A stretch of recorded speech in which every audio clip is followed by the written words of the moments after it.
Yo, what's happening, people? Okay, we are live right now, live from the village right now. It is 8 minutes past 8 p.m. right now.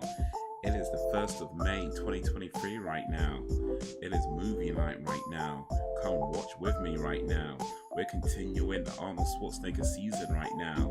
We Stay Hungry from 1976 right now. It is on Amazon right now. You gotta buy or rent it right now.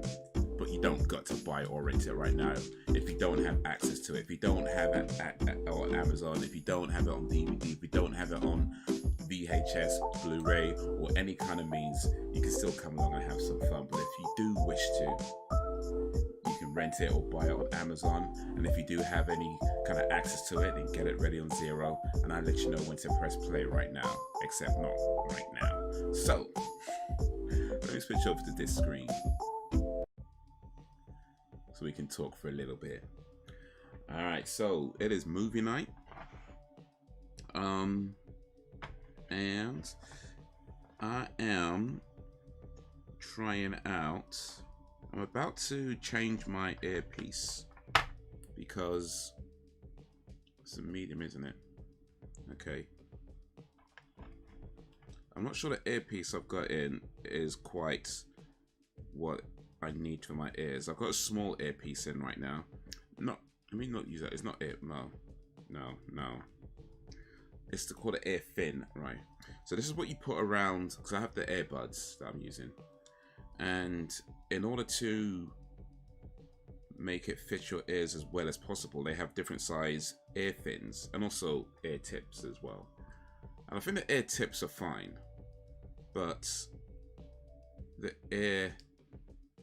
the fins, I'm not sure I'm using the right size. I was using medium on one side and small on the other, because that seemed to be what my ears required, like a little bit bigger on one side and that. But now, after doing it for a while, I'm not sure that's what I should be doing. The medium size seems to be okay, but the small size seems to be a bit awkward and like falling out and all that kind of stuff. So I'll change the small to a medium and see if that's any better. So we put it back in now. See how that goes. But these are okay though. I think in the end I do actually still prefer the overhead earphones for when I'm at my PC. And these for, I mean, I like these, but these are good for, like, you know, if I'm at the gym or for, you know, working out, whatever, you know, doing that kind of stuff, or just going about other kind of things. But I think when I'm at my PC, I do prefer the overhead. So I think I do want to get some overheads, a new set of overheads. But I might have to wait a while because the type that I'm looking at are pretty expensive. Yo, what up, Brax? Well, not expensive, but you know, they're a bit pricey. What up, Brax? Brax Bivvy in a place to Bivvy. How is ye? How's your day going? How's your day been? Appreciate you joining this live stream. As we get ready to watch Stay Hungry from 1976, Jeff Bridges, Sally Fields with Arnold Schwarzenegger. This is continuing the Arnold Schwarzenegger season. We had Hercules a couple of weeks ago, so now it's Stay Hungry. And then the next one, which would be the week, maybe the week after next. I don't remember what it is anymore. I've got it written down somewhere. The Villain from 1979. The Villain from 1979. So that won't be next week, I don't think. I'll probably watch something else next week. But yeah, Arnold Schwarzenegger season. But how is your Brax? How's your day going? How's your day been?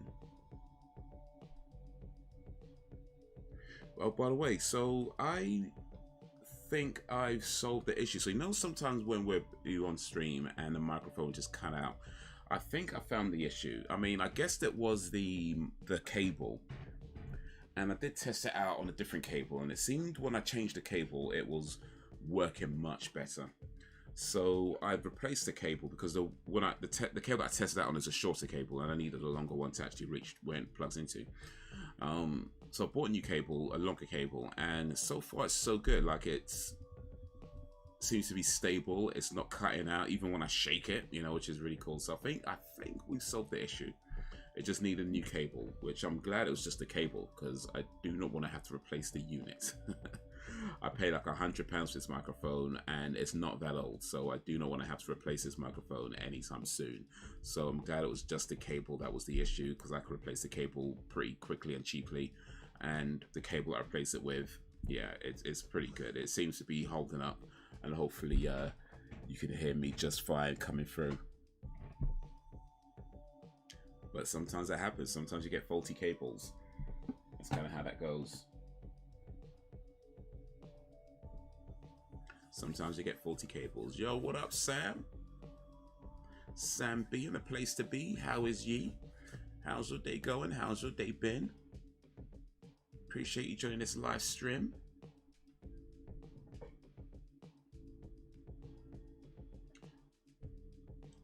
As we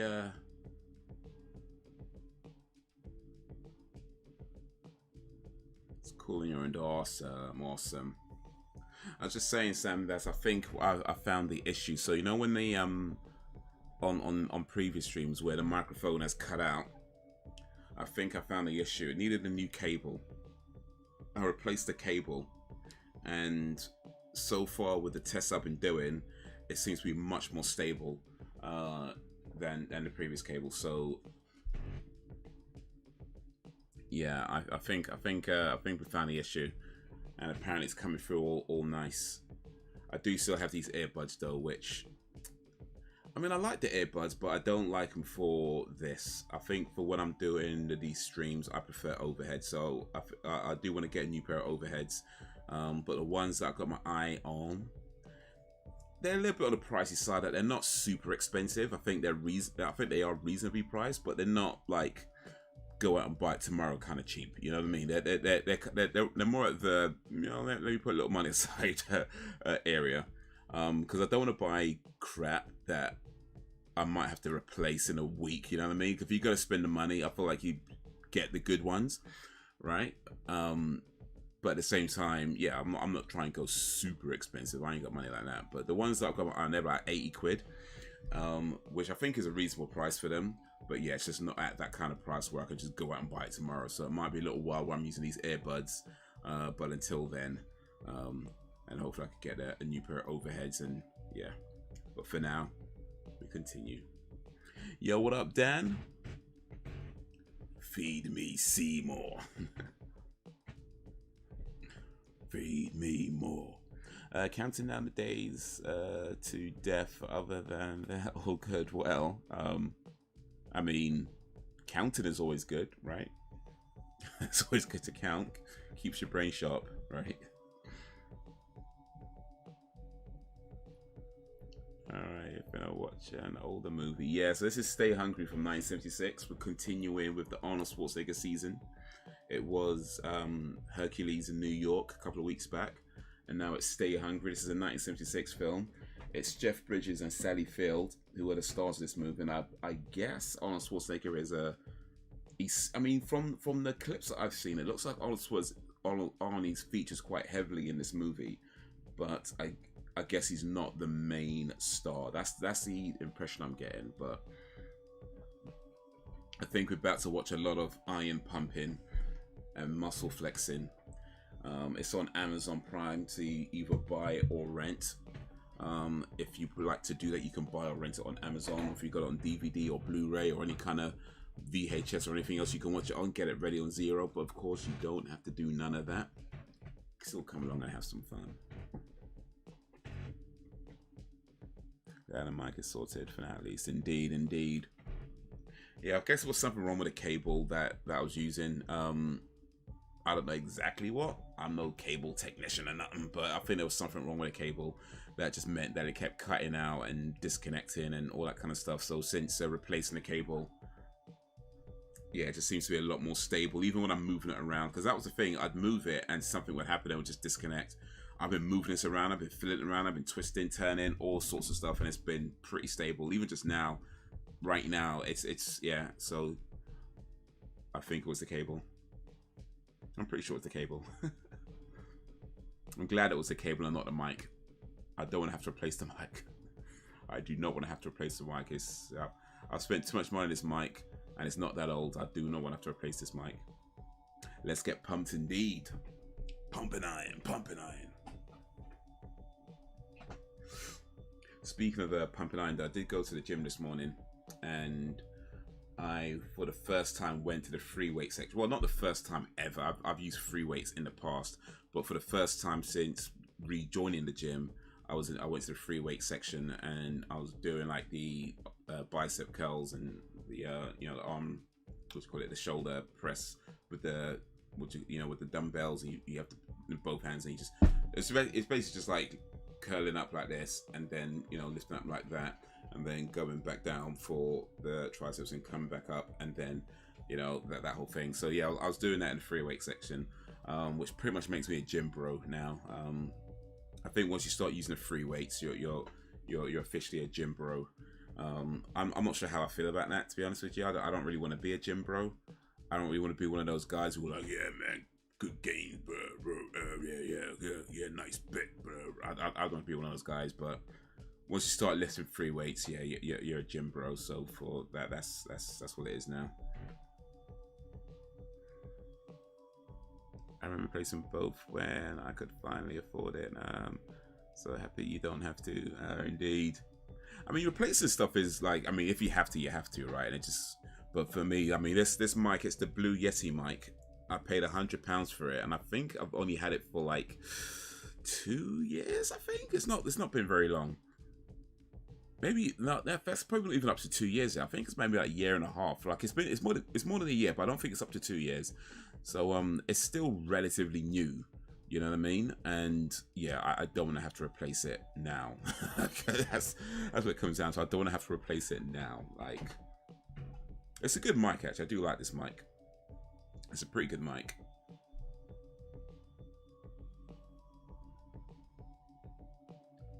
Jeff Bridges, Sally Fields, and also want to take a call. I watched The Devil's Reign from 1975 over the weekend. Only saw a bit of the ending growing up. Okay, how's that? How's that? You can always be the Power Man. The Power Man.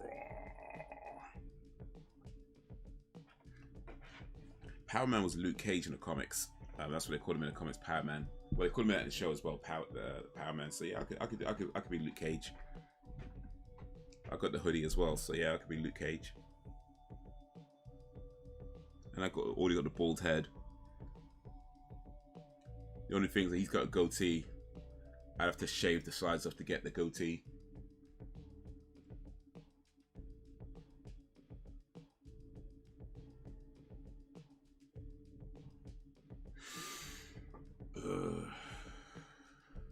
But yeah, so my day's been pretty much that. So yeah, I was at the gym earlier.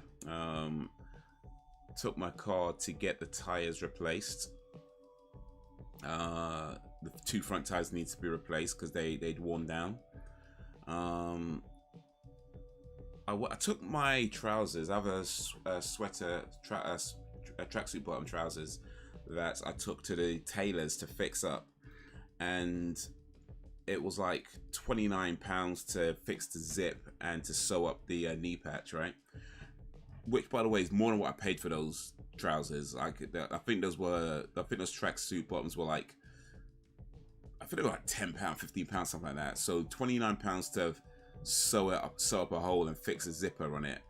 It was kind of, it's a bit much of an arse. The only reason I did it is because I didn't want to throw them away, and I just thought, you know what, for the sake of not throwing things away and being better for the environment, I was like, fine, let me just pay this.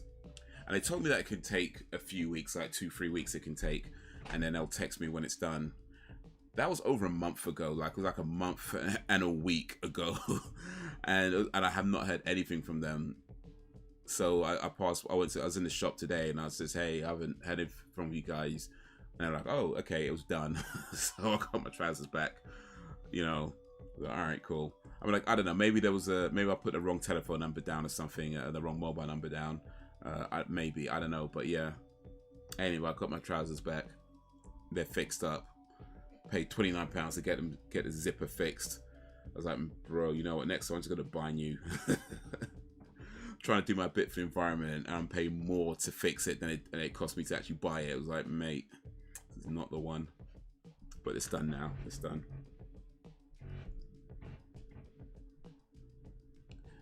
Yeah, it was interesting. Bizarre. William Shatner, John Travolta, and surprisingly, the founder of the church will say to himself, Anton Levy was. Oh wait, I think I saw you post that on the Twitter actually. I think you was posting on Twitter about watching it. I'm tired just listening to you talk about the gym. One of those days. Alright, cool. No more gym talk then. No more gym talk. I don't really want to be a gym bro, so yeah, let me not do that. What else I do today though? But yeah, did a little editing for a video that I'm working on, the next video for the movie channel. Recorded a podcast with my good friend Celeste Orchid. We talked about Cyberpunk Edge Runners. So that's recorded. That should be available not this Wednesday, but the following Wednesday. And now I'm here. I'm here. That's been my day so far. That's been pretty much my day so far. Getting ready to watch Stay Hungry. Hopefully you don't stay hungry though. Hopefully you actually eat food.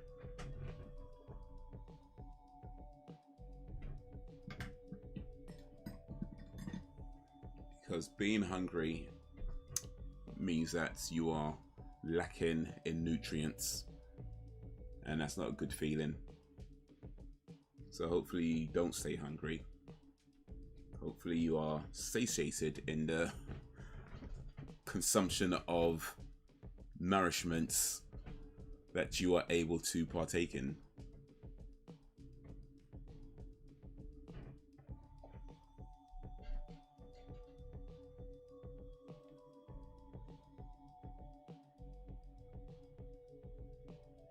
Talk about it by all means. Don't listen to me. Alright, more gym talk then. Cool. Gym bro, muscle bro, Joe. Yeah, I could.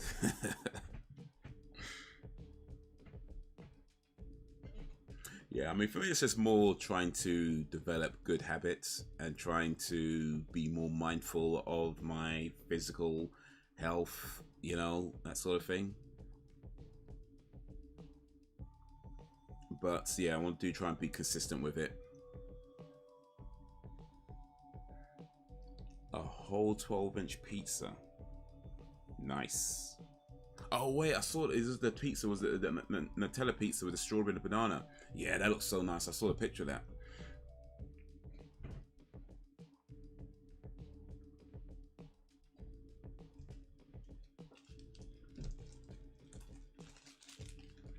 All right.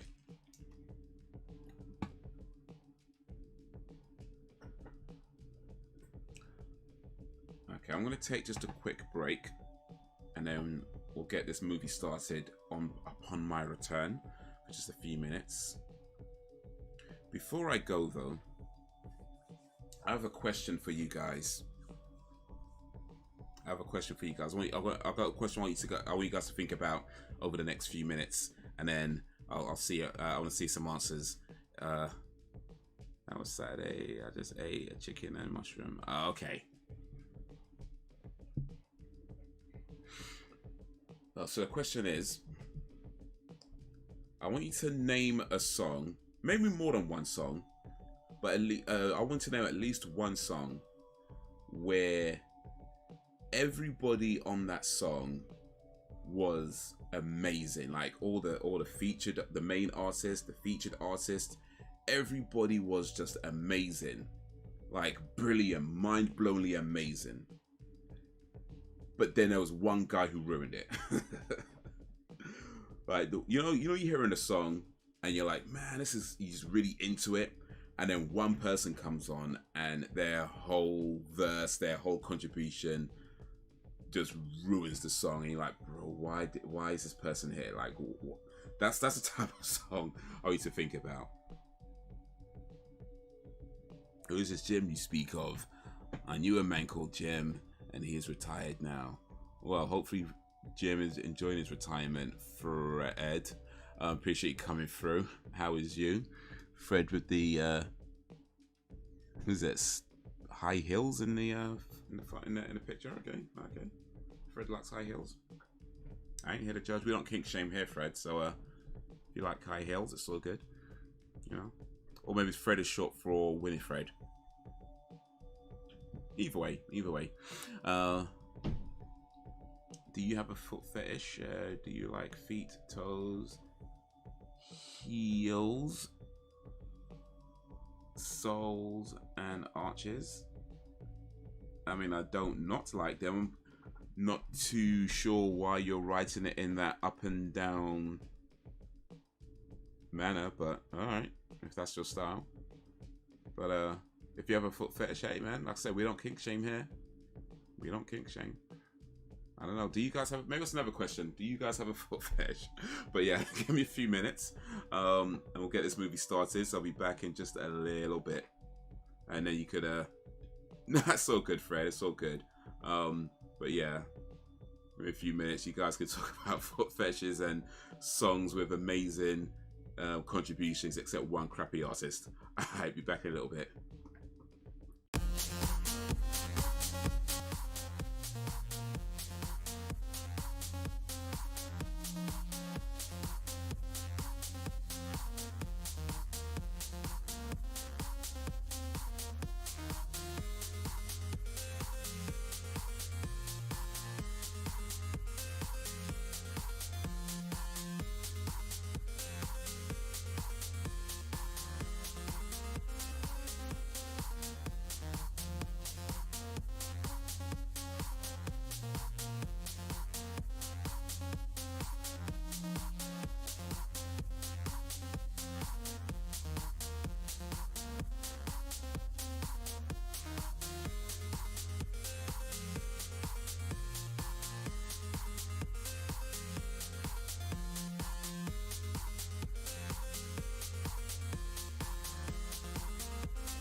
Alright, here we go. I is back. Thank you for sticking around. For those who stuck around, thank you for joining. For those who have joined, apparently Fred is going. So appreciate coming through, Fred.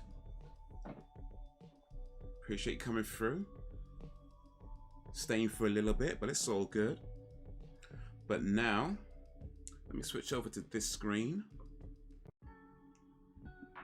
And let me press this button over here. Because I need to get it ready on 02, you know? I need to get it ready on 02.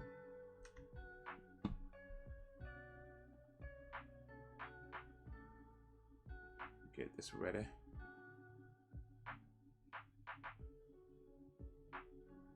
Alright, here we go. So, we're going to start this movie. We're going to go 3, 2, 1, play. And in 3, 2, 1, play.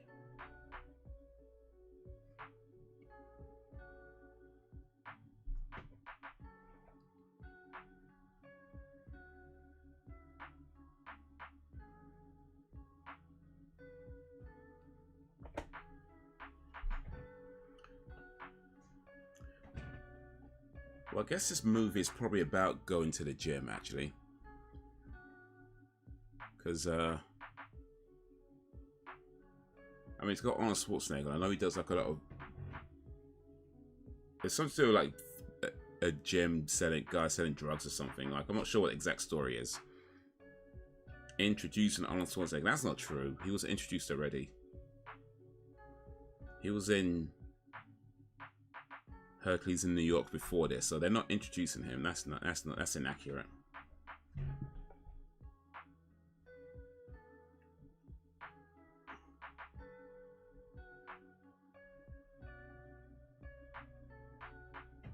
That is not accurate.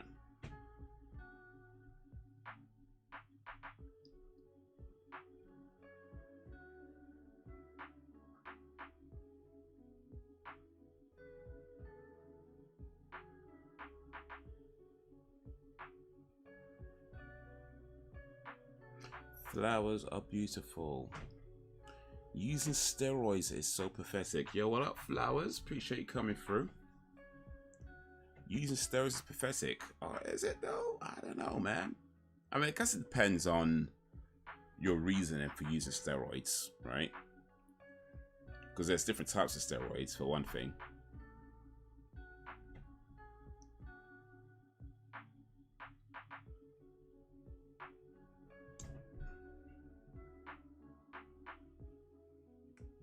You know, there's different types of steroids used for different types of things.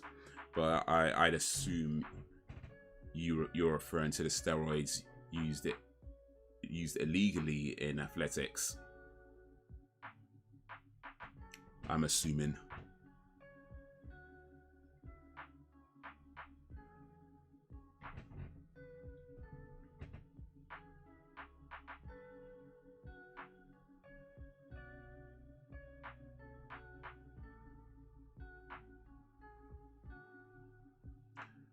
Tony Braxton, Break My Heart. Anastasia paid my dues. Parliamentary flashlight. The dad's burn, let it whip, the gap. And I signed in Bobby Caldwell. What you done for? Okay, yeah. Yeah, it's not quite what I meant, Brax. I meant like, you know when a song has a featured artist, right? So you've got the main artist, you've got a featured artist. And maybe you've got like 2, 3, 4 featured artists, however many featured artists you got. You got a bunch of different artists on a track, 2 or more artists on a track, and a song is amazing until it gets to that one featured artist who is just awful. He just ruins the whole vibe, ruins the whole song with that one crappy verse or one crappy contribution. That's what I meant. Like those songs, I don't know all those songs, but I think that most of the songs you put, like I know Tony Braxton, it's just her on her own. There's no featured artists on that track. I know Bobby Caldwell, there's no featured artists on that track. So I just meant songs that have featured artists on them, where the song is great, really great, up until that one featured artist that's just like, ugh.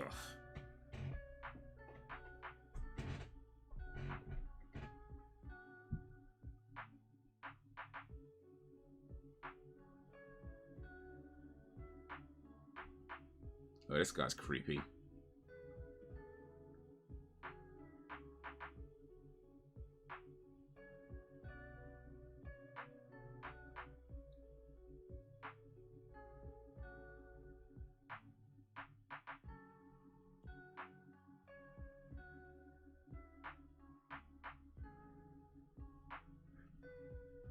Man, these guys are good old Southern boys, aren't they? Going over yonder.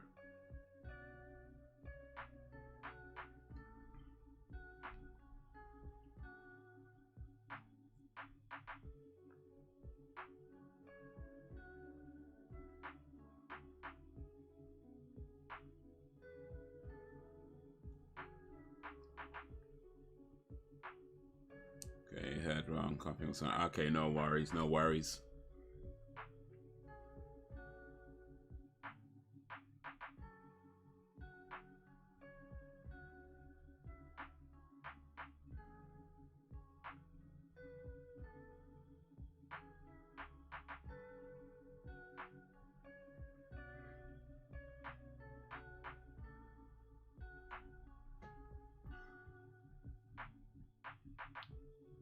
Sounds like it's gonna rain on that convertible.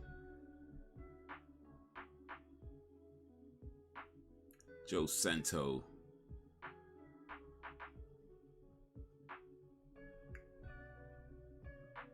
They got this Mr. Austria, so they got the country he's from, right?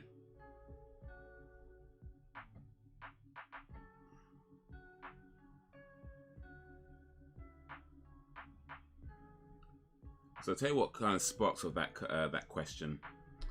There's a song by Janelle Monáe called Tightrope. It's on I think her first album or second album. And yeah, alright, dude, didn't know you had a foot fetish. I don't have a foot fetish. I mean, I don't not like feet, but I don't have a foot fetish.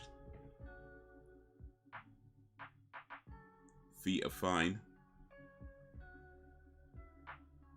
But yeah, I don't fantasize about being walked on or anything like that, so no.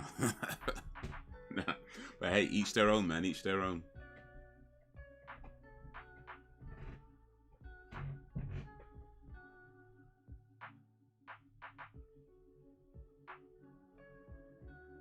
Hey, that guy, is that the guy who's on whose line is it anyway?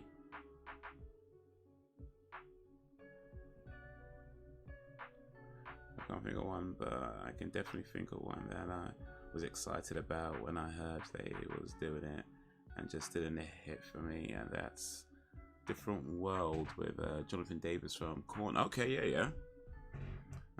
And Corey Taylor. Yeah, I think you put those two together, it sounds pretty cool, right? But yeah, maybe not. I haven't heard a song, but okay. Apparently it was a letdown. But yeah, this song Tightrope by Janelle Monáe on the album, and the song comes on and it's just vibes. It's just like this, the beat is snapping, the lyrics, the wordplay, the flow of it all. It's just so on point. Like, it's a real one of those, like, you know, you just get into it, like. And then Big Boy from Outkast has a verse on it, and it's like, yo, who greenlit this? Like, why is this? And the thing is, I like Outkast, I like Big Boy. Like, I'm not even trying to say he's not rubbish. I don't try to say that. But his verse on that song was so unnecessary. Like, it was so unnecessary. Like, the flow was off, the rhythm was off. It's like he wasn't on the same page as the main artist. It was just so, like, outside of what the song was doing. It's like, ugh.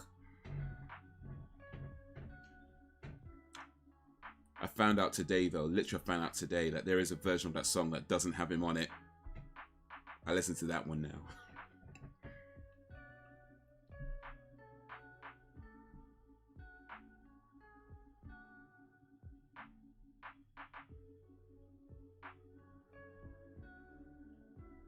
That's never mind whose line is it anyway, I'm sure. When he was like young, I guess. Okay. But I don't fantasize about being walked on either. Brax is into feet, okay. This guy working out in a superhero costume or something. He's training to fight crime. Oh, wait.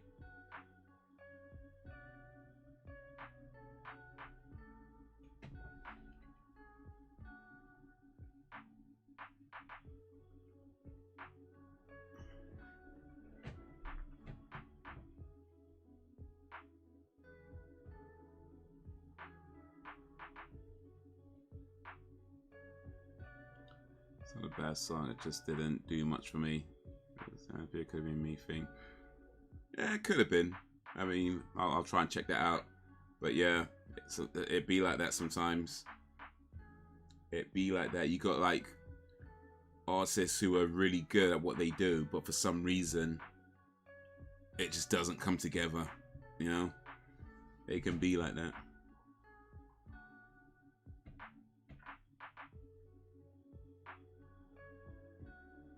So Brax, you've piqued my curiosity.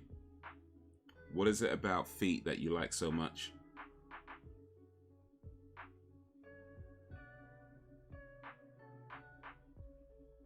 I don't think these guys are playing real pool.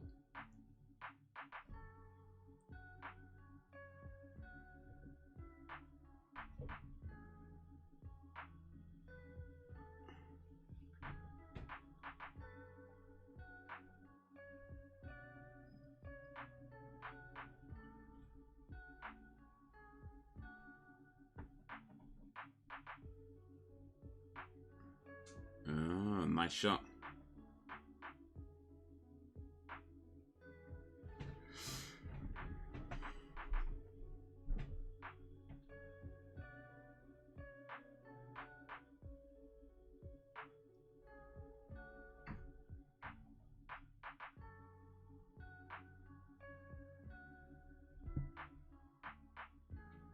Anybody else in the chat have a foot fetish? Or is it just Brax?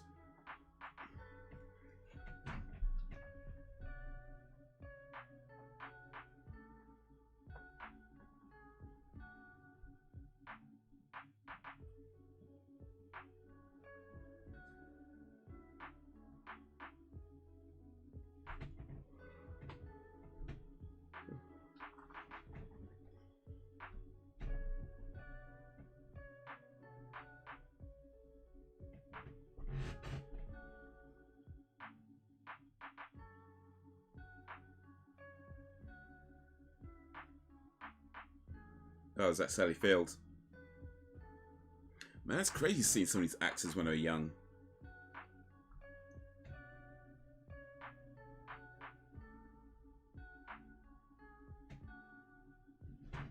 I know some people that was crapping on Slipknot's last song, Bone Crunch, and I like it a lot. Each their own. Yeah, indeed.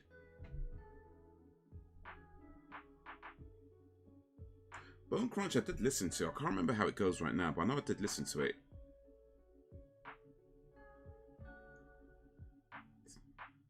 I think it was alright. I mean, certainly not like from what I can remember. I don't think it certainly wasn't an awful song.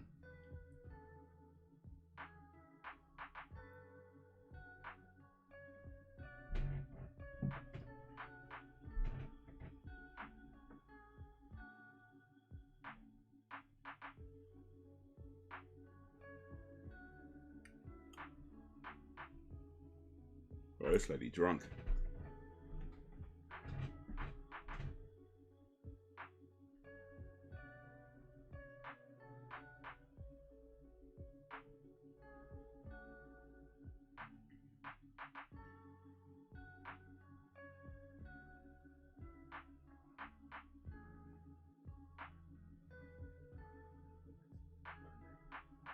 Man, this guy's just...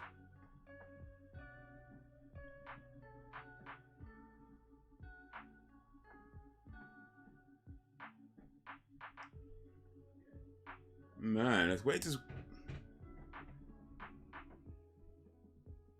Oh, he's getting beaten up by the Whose Lines Anyway guy. Come on now.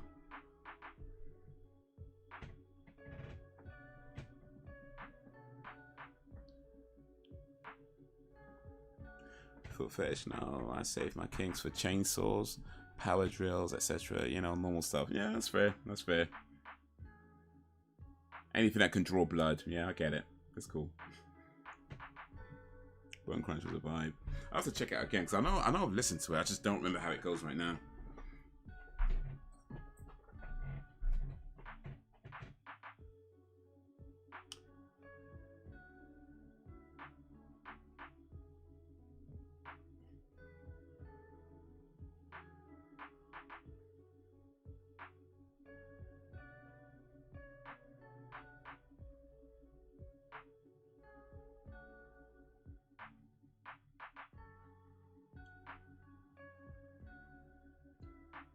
Man, 1976 when all these actors were young men.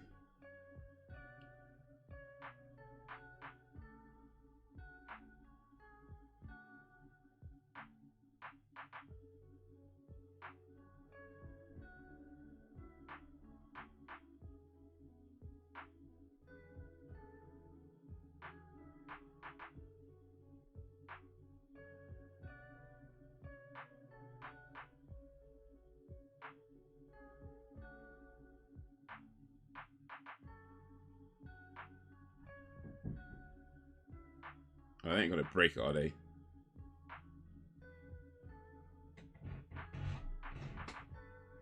So there's another question then. A song that nobody likes that you like. So we got one from Sam already about Bone Crunch by Slipknot. What is a song that nobody likes but you think is a great song? Or maybe the other way around. A song that you think is a terrible song but everybody else seems to like.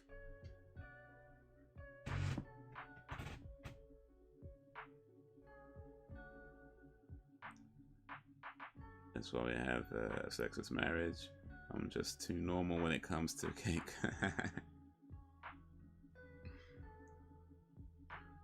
Well, that and, you know, the fact that we live in different cities doesn't help too much. You know? Bit difficult. I don't know what you heard about black guys, but it's not that big. You know what I'm saying? Like, can't reach all the way to Hull. This guy's holder have a cigarette holder.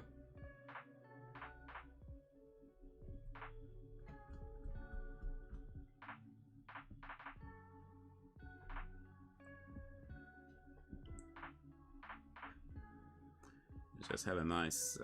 Is pretty much what I like about it. Best way to say it. All right, no, fair enough. Fair enough.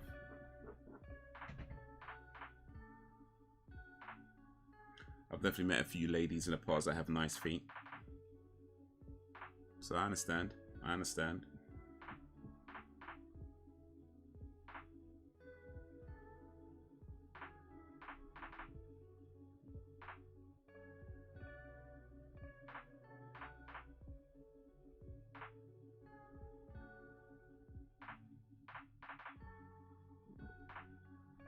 They got a Confederate flag in the background. Things you won't see in movies today.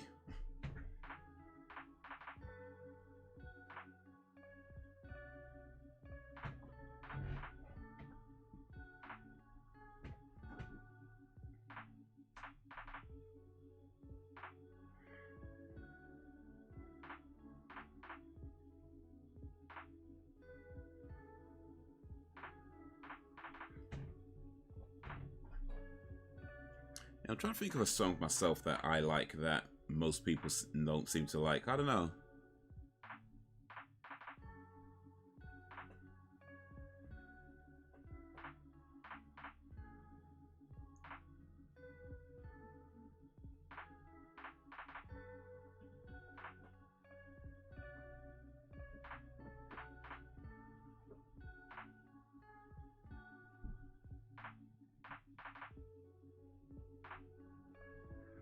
Years ago, walking home drunk, this black guy used the big D line on me. Okay.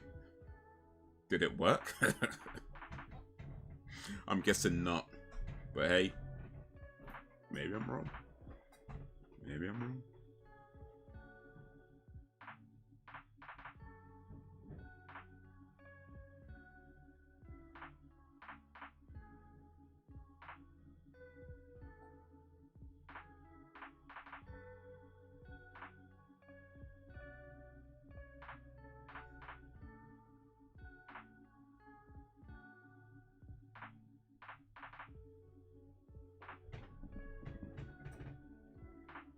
Give us some exercising tips to it fast to get the blood into the legs. Oh no, I was drunk. He was a stranger. Okay.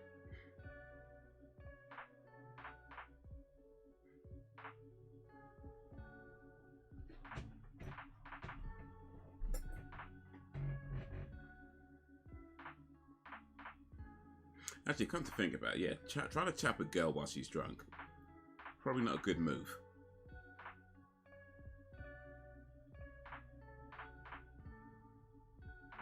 What's that pillow talk they got going? Well, the way Arnold Schwarzenegger's line across, he's into Jeff Bridges right now.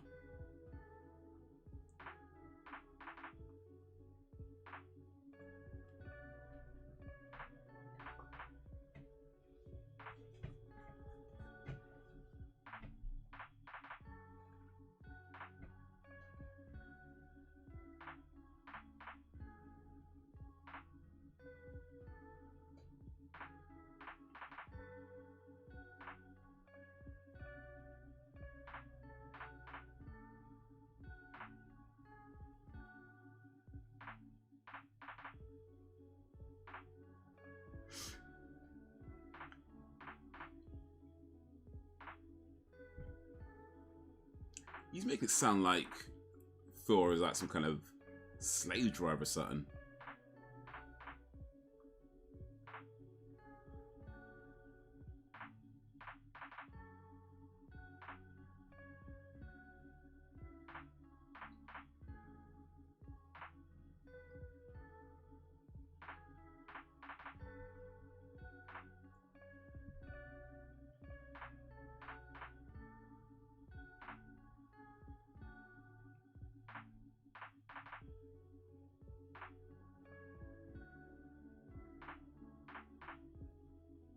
You know, this film is actually pretty boring so far, I ain't gonna lie. I mean, we're not that far into it, to be fair, but it's taken a while to get started. Is it over 20 minutes? What the...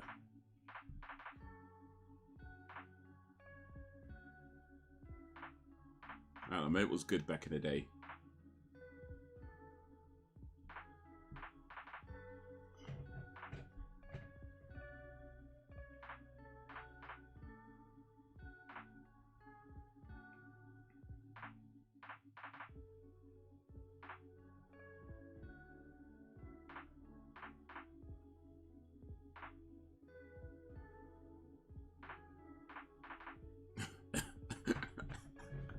Hey, Schwarzenegger was smooth.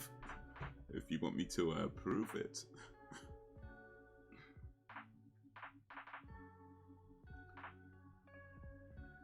I could be irresponsible, not that irresponsible. I like to at least know someone a bit before bringing them home. Yeah, maybe next time you should just say his name.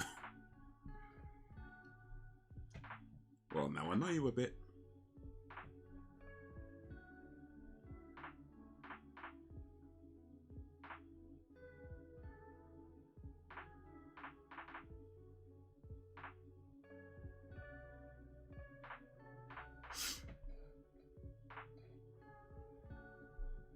Schwarzenegger was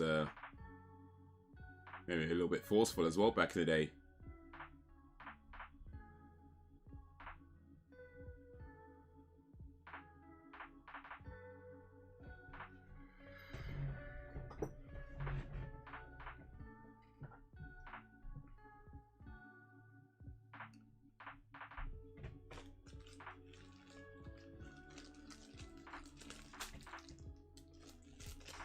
Yeah, I think when it comes to being irresponsible, it's like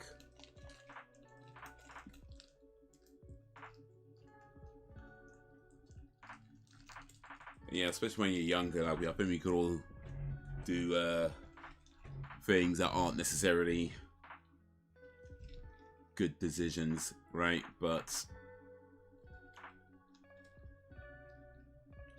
hopefully you have at least enough wherewithal to not make any truly bad decisions.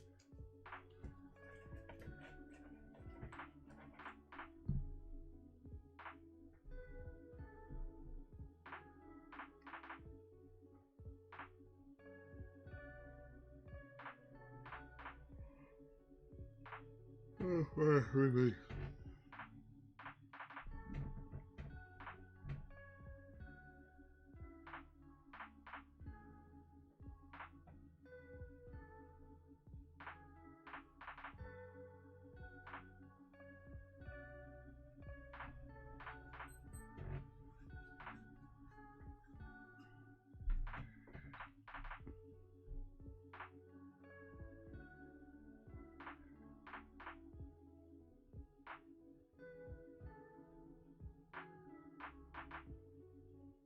Man, I'm failing to see the point of this movie, to be honest with you. Like, it's over 20 minutes in this movie. I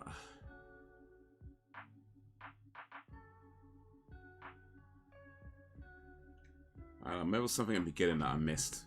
But I'm really failing to see the point of this film.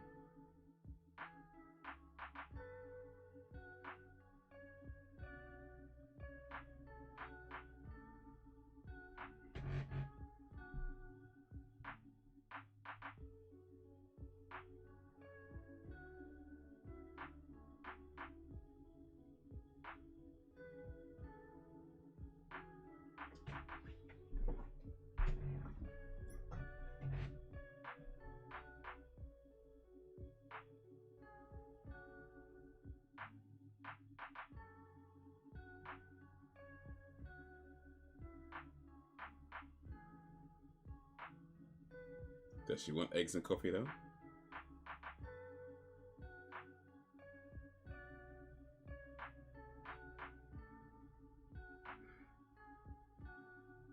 All right, here's a question. If you guys don't mind answering, what is the most irresponsible thing you've done that in the end turned out okay? What is the most irresponsible thing you've done that in the end turned out okay? Like, it could have been bad, but in the end, it wasn't, and it turned out okay.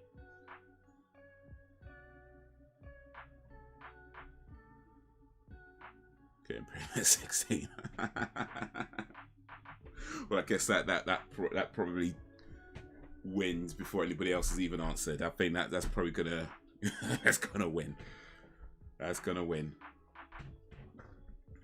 Let's see. For me, oof.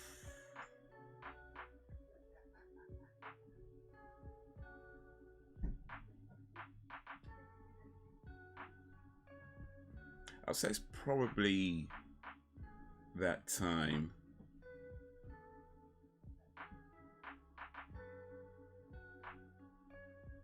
he's moving on to Arnie's girl. It's probably that time I slept on a mattress that I found on the street. I mean, not on the street. We took it to my friend's house. So I was like coming back late from this party. And was going back to my friend's house. So I was like, okay, I was gonna stay over there and then go back to my place in the morning. And right in the butthole, you know, okay. And on the way to my friend's house, we saw there was a mattress that was left out on the street. And I can't remember whose idea it was, but somebody had the idea to take it back and use it for me to sleep on. And I was like, yeah, okay. And so we did. We took it back to the place, and I slept on that couch, on the mattress. Got up in the morning, and you know, I was up quite early, and I went home. But yeah, thinking back on it, that thing could have had all kinds of diseases. That thing could have had all kinds of like germs and whatever else, and who knows?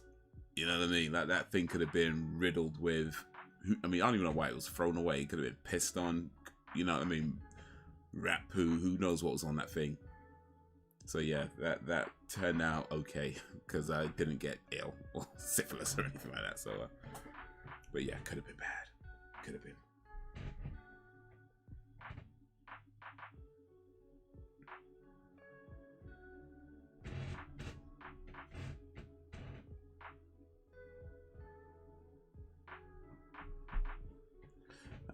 Yeah, dog, smelly socks, feet and shoes from dudes. By the way, I don't go that way. It smells better. You might be real surprised at the bizarre interests or fetish out there, like marrying. Oh, no, I've heard about marrying animals. I've heard people doing that. How does the animal agree to it though? Like, I don't know if you can marry something if the thing isn't able to agree to it.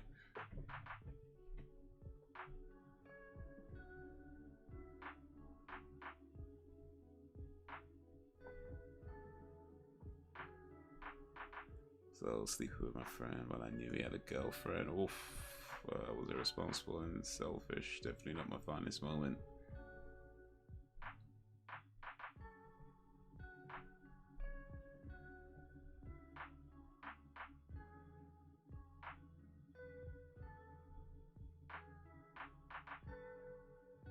Did your friend find out? Is it all water on the bridge and forgiven now? You're saying your friend might be watching this live stream and finding out for the first time right now. Highly unlikely scenario. I know, I'm just saying. Maybe your friend was like watching the live streams, waiting one day. Oh, I know she's gonna admit it one day. I know she's gonna admit it one day. She's in the live streams, lurking in the background, never say anything, but just watching and waiting. I knew it. I bloody knew it.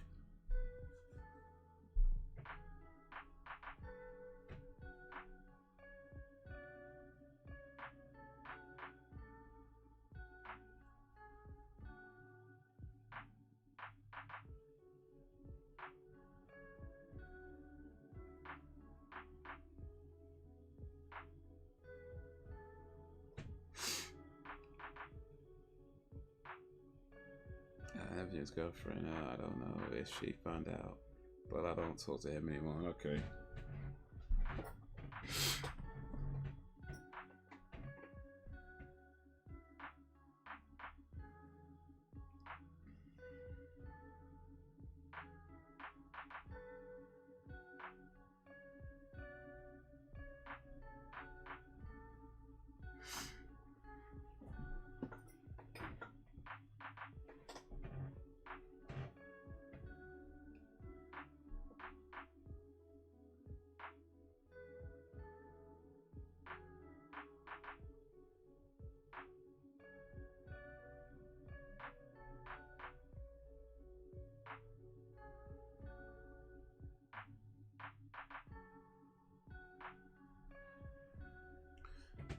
In Dubai, let's see another person shit on that. As a FedEx share back in 2013, 2014, a guy was getting in with a hornet's nest.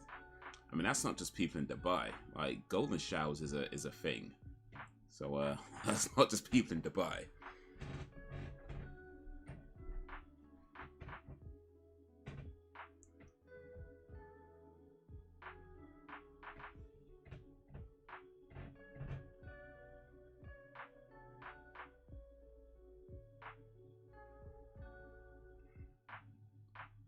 Conscious, he didn't wanted to carry on, and I did. I was like that. Yeah, probably best to maybe don't speak to that guy no more. I mean, things happen, you know. We don't always make the right decisions, but then once it's done, and you know it's something they shouldn't have done. But then our person's like, I don't even care, I want to keep doing it. Yeah.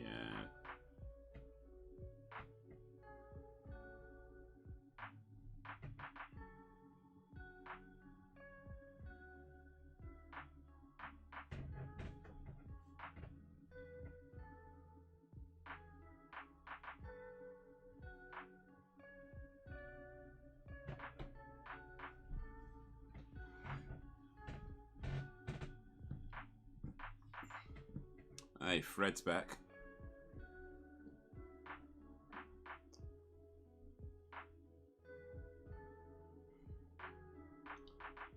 I'm quite regular on YouTube, yeah, Fred. I'm usually somewhere to be found on the YouTube space.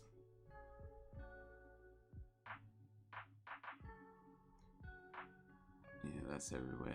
I brought up Dubai because I think I heard someone say they give courses on or something. Courses?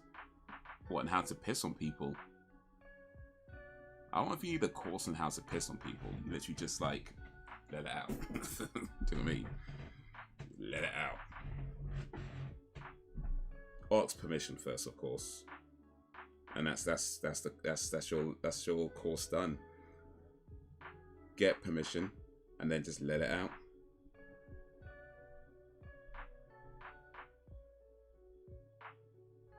But speaking of Dubai,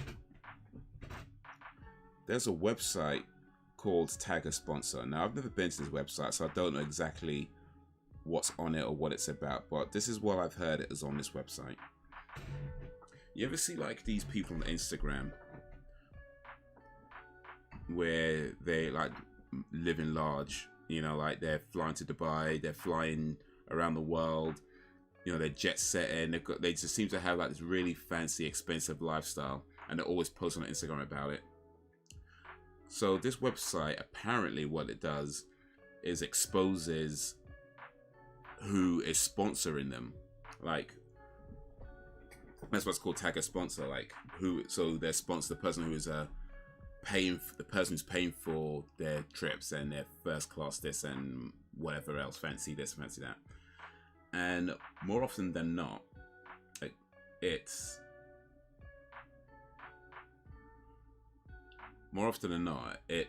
like some rich guy in Dubai paying some American model to come out to Dubai and, yeah, get pissed on, to have sex with their little brother, or to do all kinds of madness. And yeah, they just get exposed on this site. According to what I heard about this site, like I said, I've not visited this site. I have no real inclination to. Never say never, but I have no real inclination to. But yeah, when I mean, it wasn't surprising to know that, to hear that people would do all kinds of mad things so just they could flex on the gram. That's not surprising to hear. But some of the things that people would do is like, yo, and with children as well, like, yo.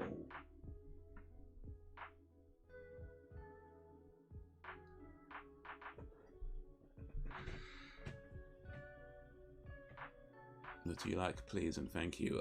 What do you mean, what do I like? I mean, movies, video games, that kind of thing? Or something more specific?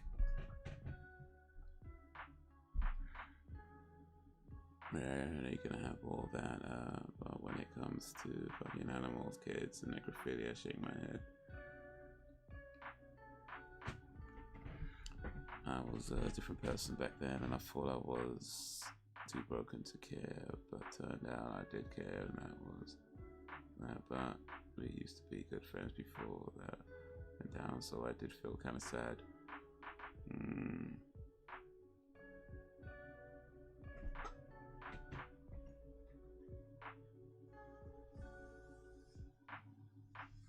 I do like music, Fred. Do you like music? Now, what kind of music do you like?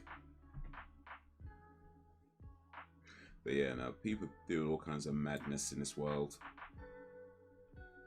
But hey. Oh, this guy's a pervert.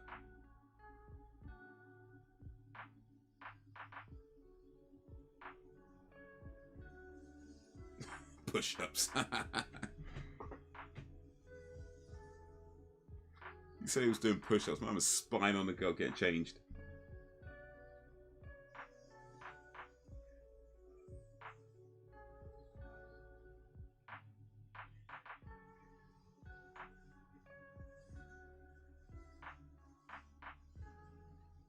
Do you like Katy Perry? I mean, I don't not like Katy Perry. She's alright, I guess.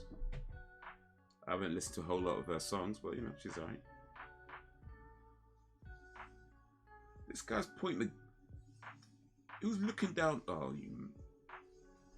He's trying to check if the gun was loaded. He's looking at the barrel of it. Yeah.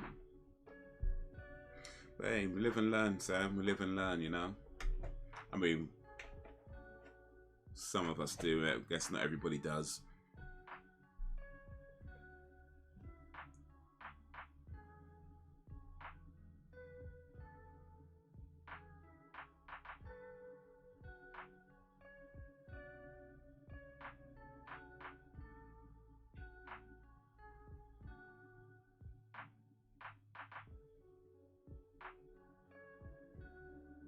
One of those life lessons.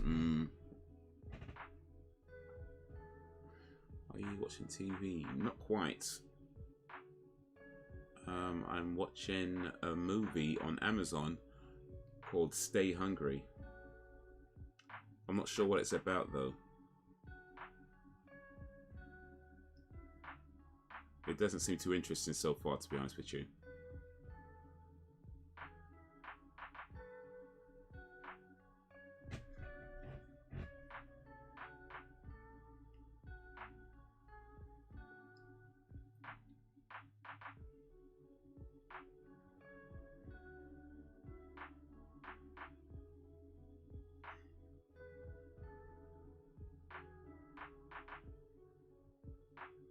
Dismiss the lady, you know. Is it bad or good movie? Well, it's not over yet, so I won't say if it's good or bad, but it's not interesting so far, at least.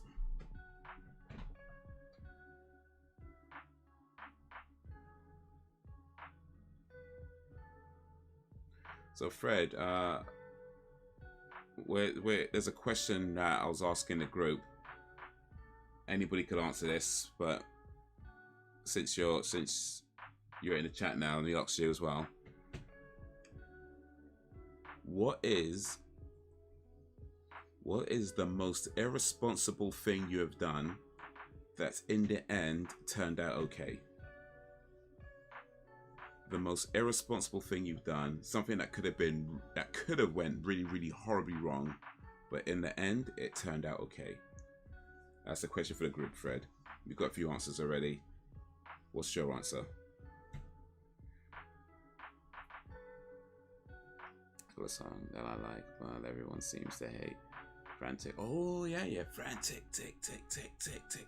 That was probably one of the best songs on that album. I mean, that album was. Here's the thing about that album, actually.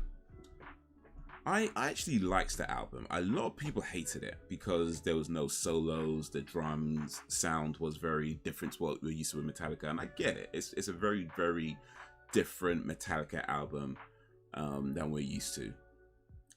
But they did some really cool stuff with that album. Like "Frantic" was a good song. What was the other one when they were in prison? They're singing in prison. It was actually filmed in a prison as well.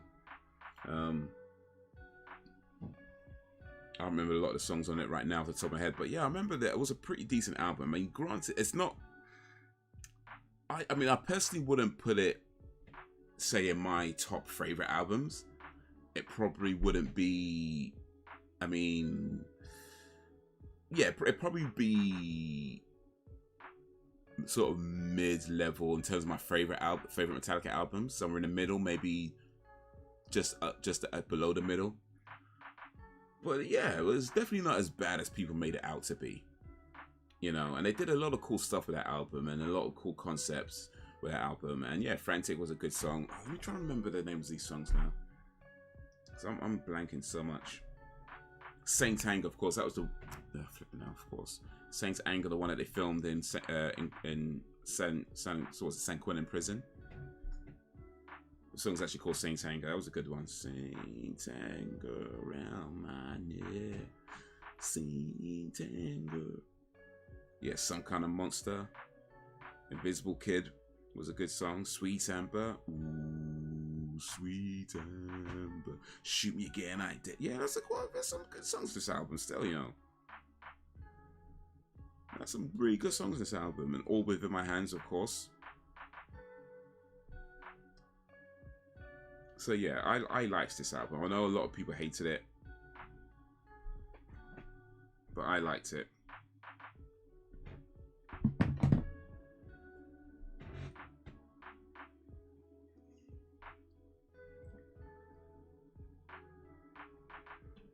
Yeah, but it grew me over time. But yeah, it's probably the most different Metallica album that they've released in terms of like what they did with it and some of the creative choices they made. But different doesn't necessarily mean bad. True say, different doesn't always mean good, but it doesn't necessarily mean it's bad just because it's different. And I think a lot of people hate it because it was different.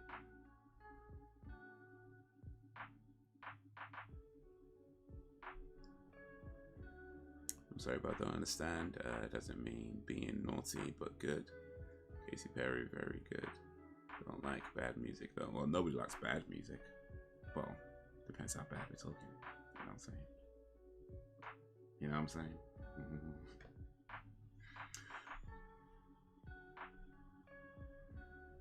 I like Miley Cyrus, actually. She's really good.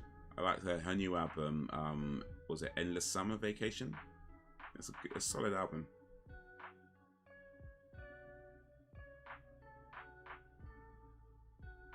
Question how many actually hate it. Just go with the popular opinion. It's probably it. I think that's probably it.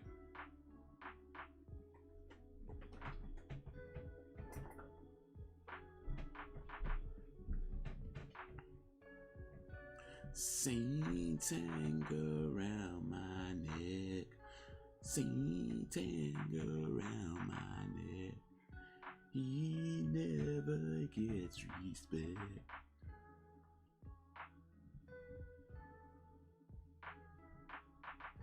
Oh, it's Arnold Schwarzenegger taking this guy to the woods so he could have his way with him. Can you sing some Miley? I can buy myself flowers. Write my name in the sand. Da da da da. Da, da, da, da, da, da.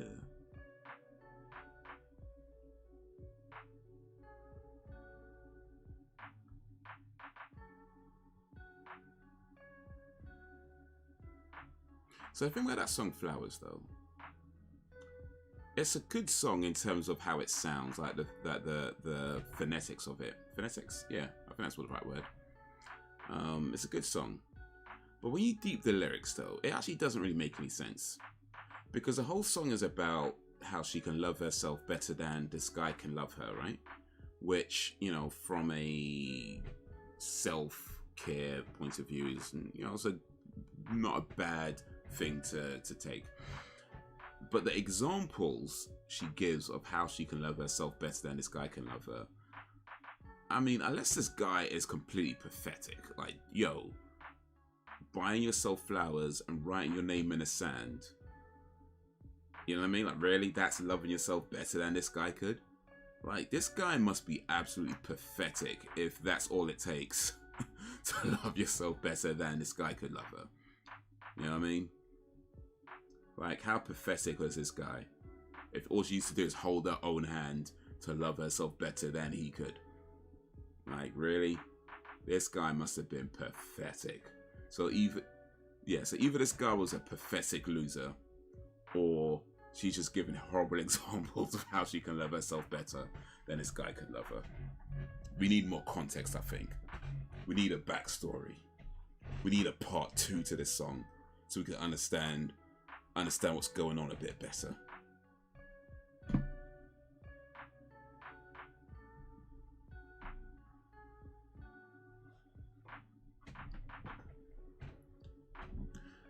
So our channel follow you on YouTube, posts a lot of Scream content, and I got in trouble by Scream fans because the question was, what would you like to see in Scream 7? And I answered, stop listening to fans.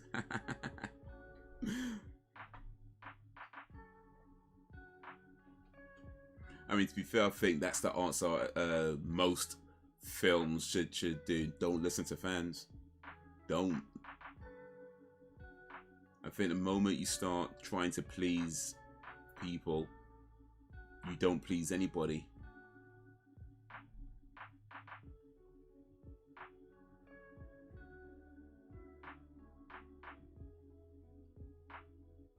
And if you're creative and you have a confidence in your own creativity, which you should do if you're doing it at that level, then yeah, don't listen to fans, you know. Make the film that you want to make and trust that what you're doing is what people are going to want to see, but they just don't know that's what they want to see. That's, for me, is like the thing about creativity, is that when people can make things that you yourself don't even know that you like, you know. Filmmakers, singers, if any kind of creative, all they did was what you wanted, it gets very stagnant very quickly.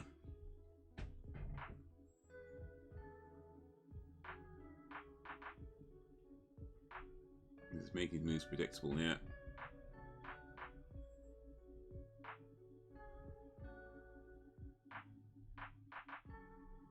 Hemsworth, okay. Chris Hemsworth. No, Liam Hemsworth, I think. The other Hemsworth. The better looking Hemsworth. We forget we love these movies because they was unpredictable, and how it's predictable, that's an issue, yeah.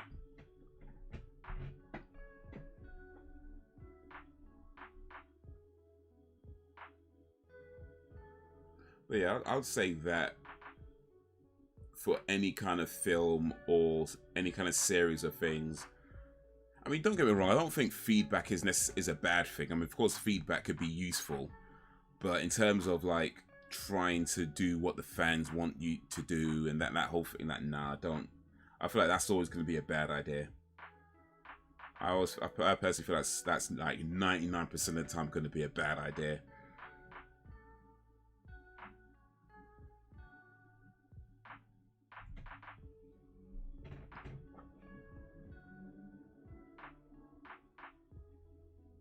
Exactly. Make the movie you want to make. Trust in your own creativity. Trust in the process. Trust that you know what you're doing. Otherwise, move over and let somebody else do it, you know? Like, if you're a movie writer for a big studio and you can't trust that you are capable of writing a good movie, quit the job.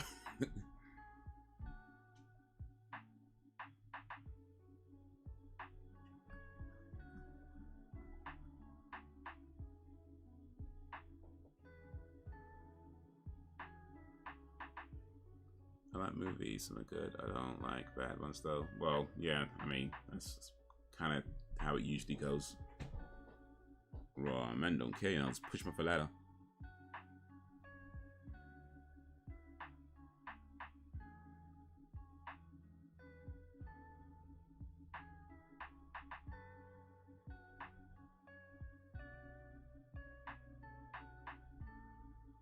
Oh, those guys from the bar, they broke into the gym.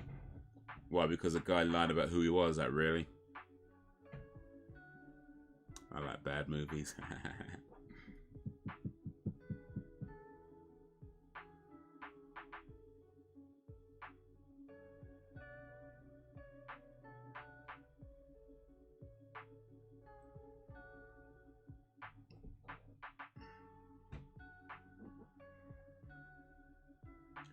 The best bad movie you ever saw? That's next question now. What is the best bad movie you ever saw?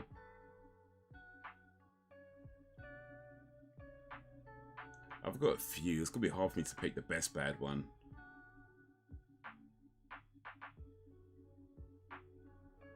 Yeah, beat his ass.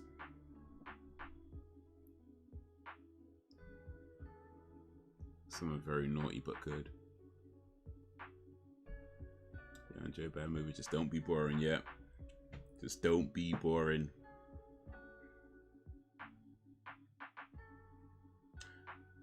Yeah, I'll definitely put the American Ninja movies up there with my favorite bad movies, especially the first one.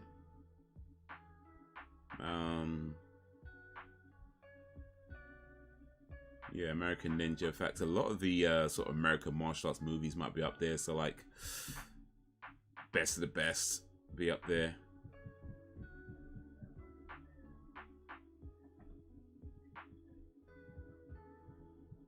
Finance Massacre is terrible, and I love it.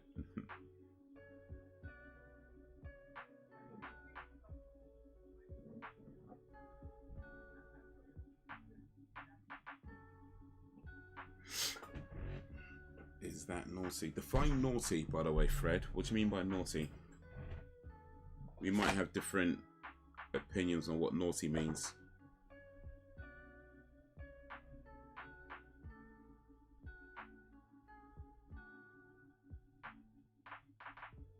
It's a horror movie.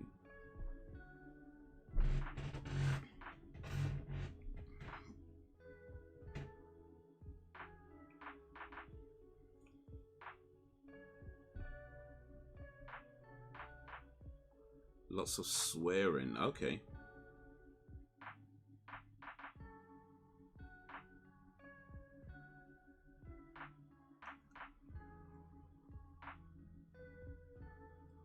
You don't like movies with swearing, Fred? Because that's probably most movies, I think. Well, I don't know about most, but certainly a lot of movies.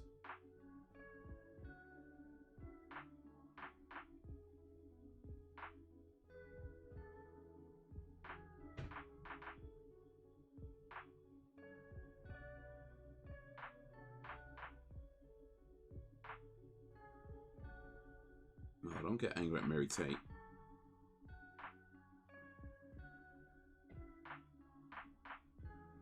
This guy's messing around with someone else's girl and he's getting angry at the girl that he's messing around with. Come on now.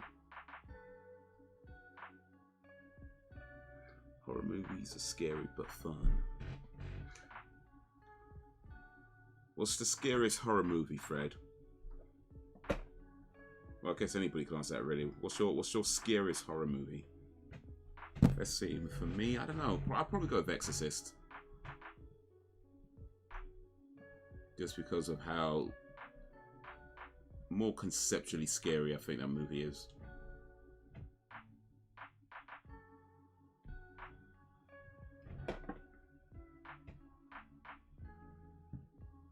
It has There's murder in it, Fred. I don't know if you can't say that's naughty. I mean, it better have murder in it. The film's called, was it Funhouse Massacre?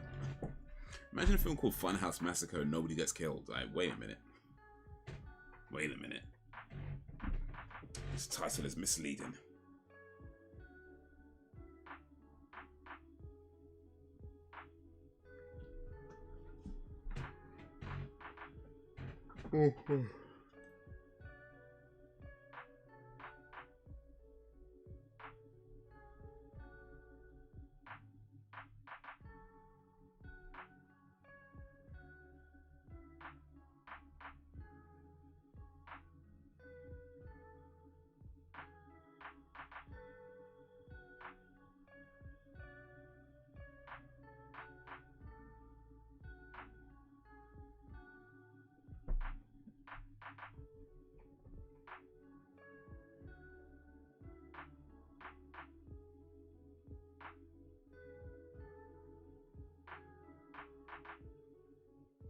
True, so she's looking kind of fine.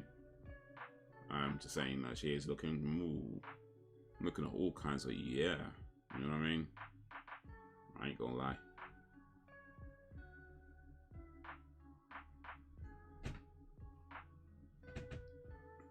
Not a fake. Fine for now, thank you. Appreciate coming through, Fred. That's good.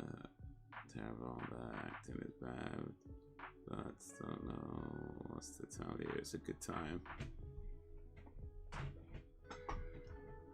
can't even answer the most scariest because I've seen that many. They don't scare me.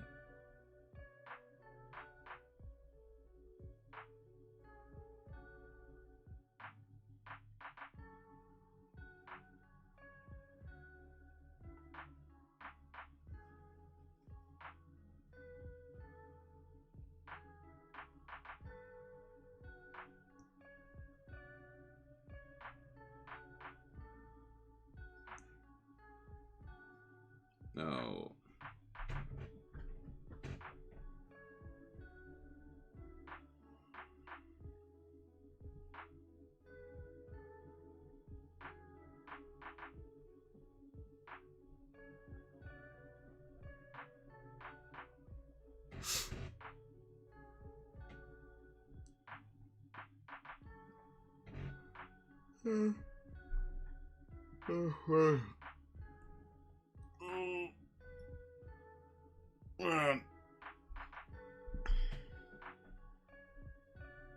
Man, this movie's boring.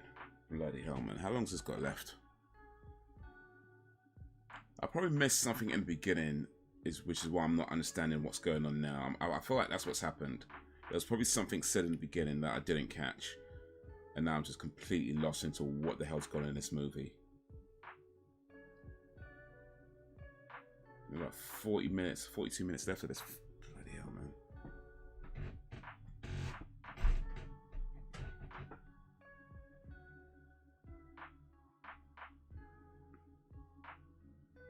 Did however find Insidious creepy on first watch and Get Out. That definitely had an airy feel to it. And yeah, Get Out was pretty good.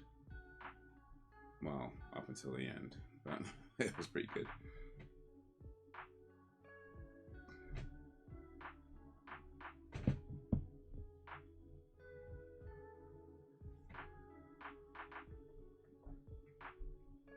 Uncle Albert, you know. This guy's called Uncle Albert. All right.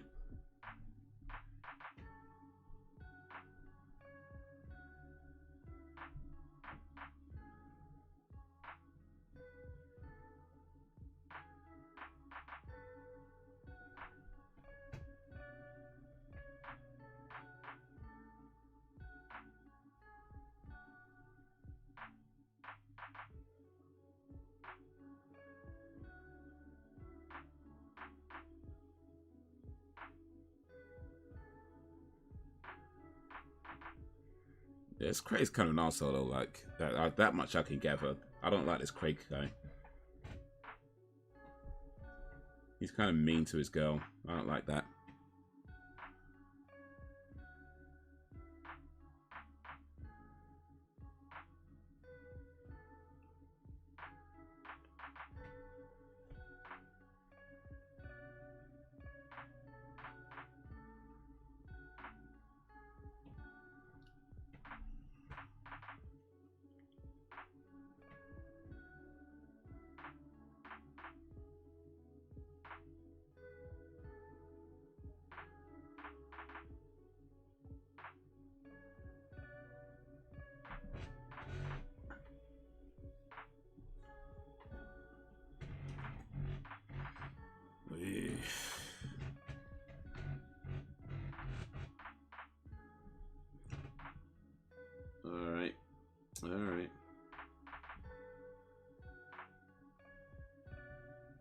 Pick another scary movie. Let's get another scary horror movie.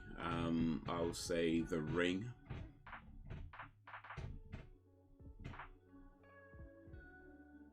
Both versions of it.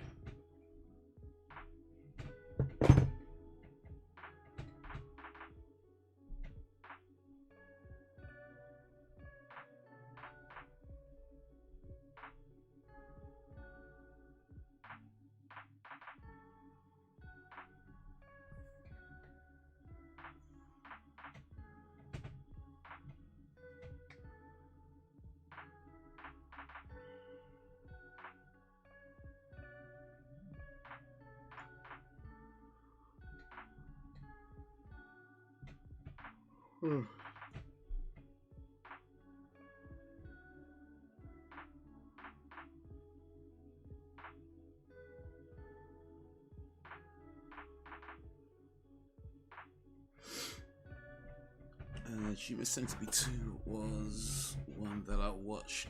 It wasn't scary, but it left me feeling sick. I never watched it again. I've not seen those movies, but from what I hear about them, yeah, I guess I think I'm gonna know why it might make you feeling sick. I've heard a few things about those movies.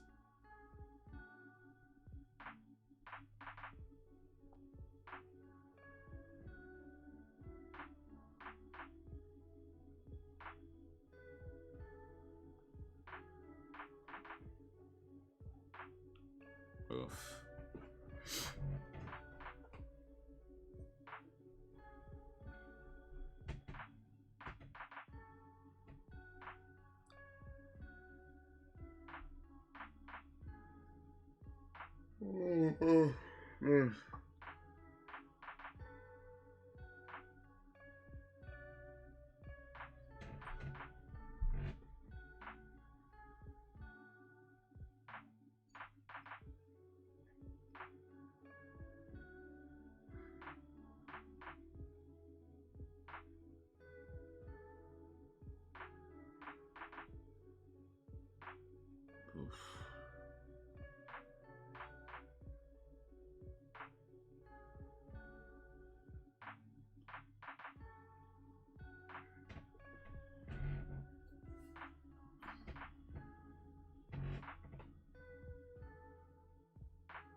To be fair, the first one was one of the most boring pieces of crap I've ever watched. It was gross and free, it was stupid, but I had an interesting idea. They made 3 of those? Okay. Well, how many are there in the end? I mean, how many times can you sew people's mouths to their arseholes or something? Yeah, that's what I heard happen. Somebody's dude sews somebody's mouth to somebody else's arsehole and just has like a long line of it. Like, maybe don't hang out with that guy, you know, if that's what he's doing to you afterwards.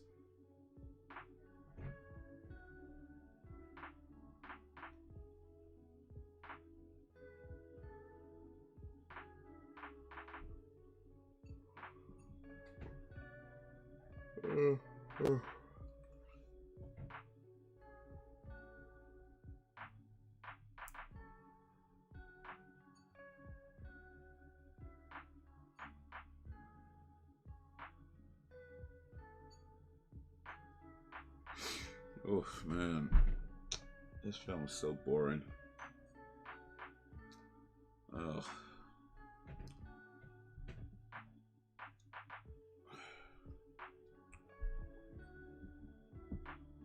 Now yawning.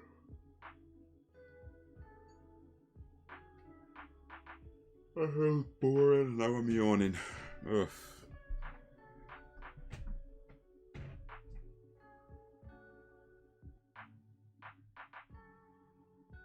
Ugh.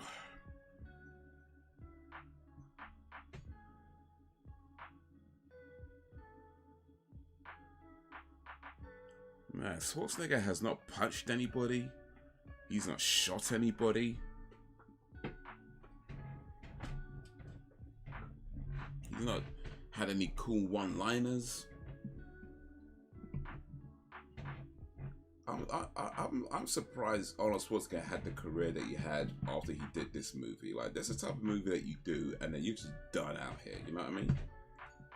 Like, it's the type of movie you do that nobody wants to know nothing about you afterwards. This movie is boring. Like, whatever Arnold Schwarzenegger did to get his career back on track after this film, bruh.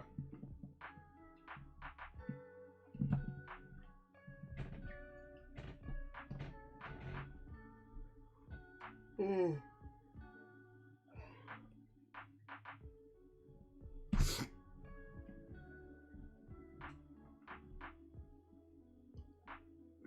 Free was set in a male prison with scummy inmates. Okay.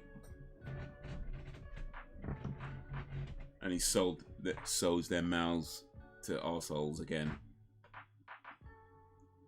Well, I guess if there's scummy inmates, it doesn't matter so much. You kind of cheer it on at that point.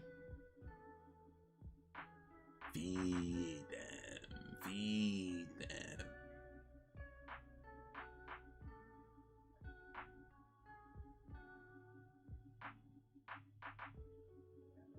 Oof.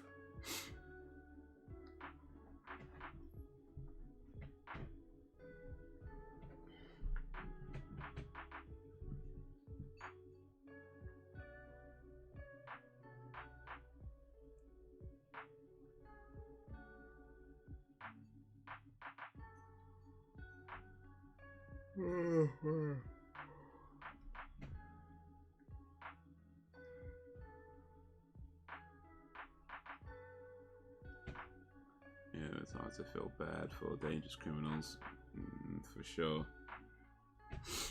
Murderers and rapists.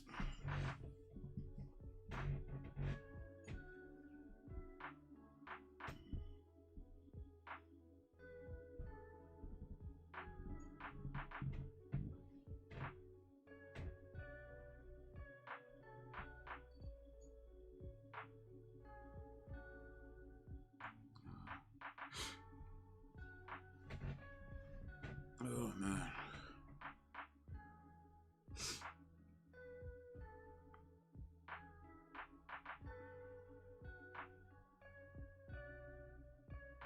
Oh man. Oh, excuse me. Excuse me. Oh boy, can this film be over?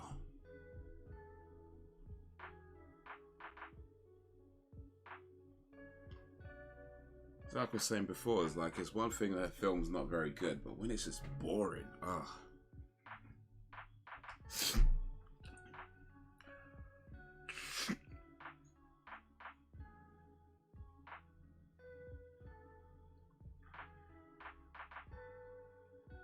Can we talk for a minute?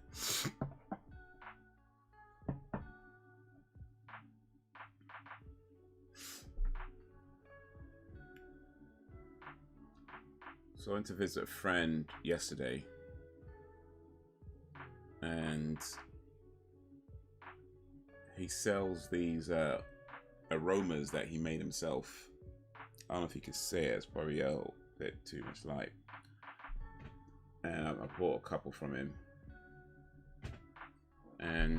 But yeah, he mixes various ingredients to make these aromas, these sort of oils, and really nice. But I need to get a diffuser, or a diffuser to use it properly. But until then, I have these bottles. So yeah, at some point I need to get a diffuser that I could have my place smelling like I forget what it's called. It's called Purple and Yellow. That's what the name of it is called, Purple and Yellow, and then Fader.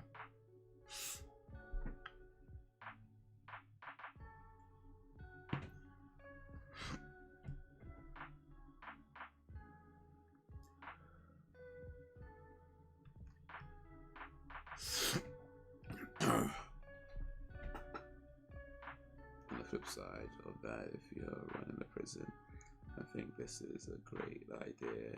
You're no better than the inmates, so I stand by my it's just an idea comment. Bad man doing bad things to bad people. Who do you root for? Maybe you don't root for any of them.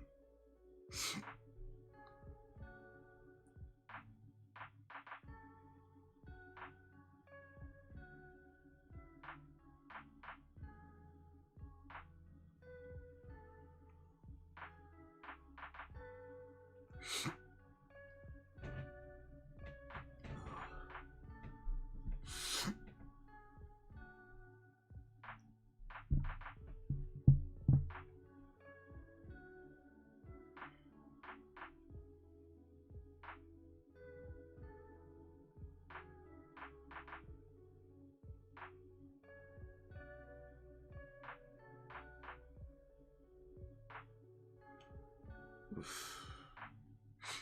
5'10", you know.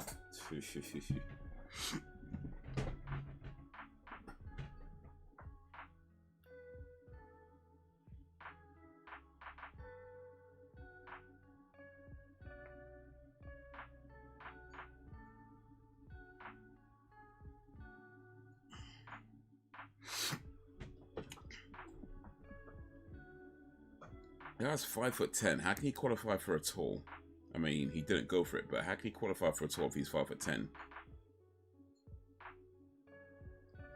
was fun to save on screen to take it seriously. Okay. Silly could be alright sometimes. Silly could be fun, but yeah, it kind of depends on what kind of silly. I think. You know, there's a type of silly that's, you know, you can laugh at it. It's fun, or it just kind of works with a movie. Then it's a type of silly that's just like, bro, what are you doing?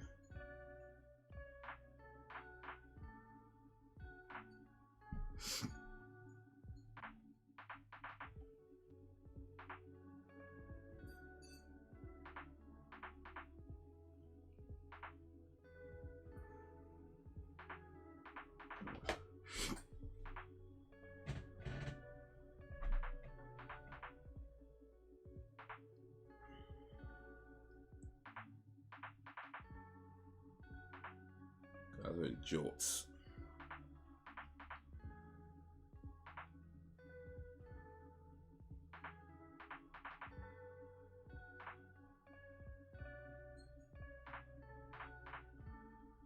Went from ignoring one girl to ignoring another girl, man. This guy, man. He's still wearing the jorts. What's the hell?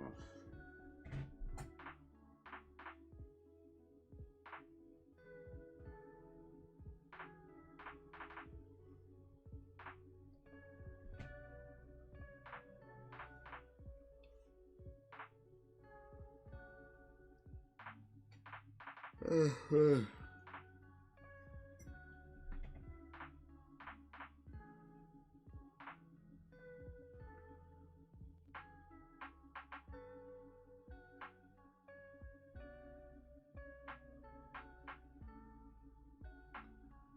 Oh, man.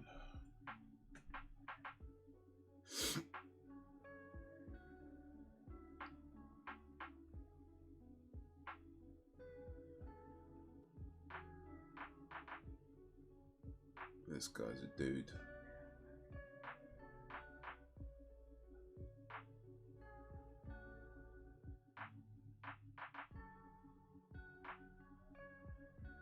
Oh, man.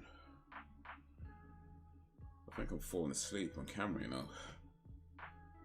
The movie's but boring.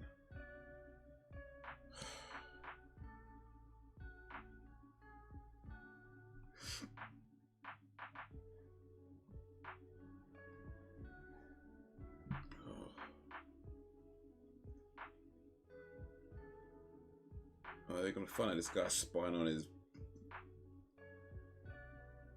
staff, his female staff.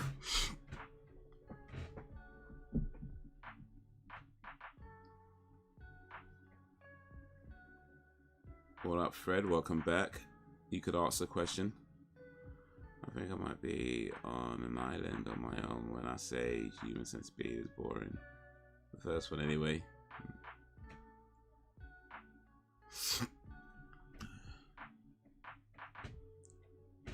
What can I say though? I don't follow the crowd.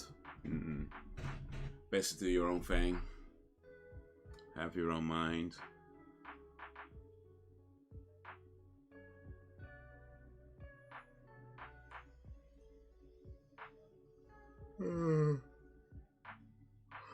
Really? Excuse me.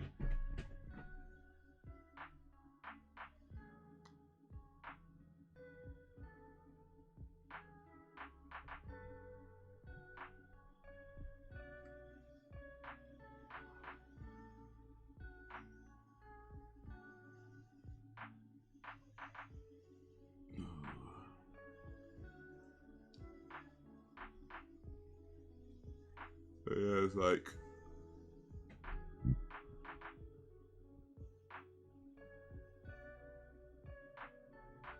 when, I mean, yeah, and I was saying it's good. Yeah, it's good to kind of formulate your own opinions on things, and I think sometimes we get too attached to the idea of trying to fit in and that kind of thing, and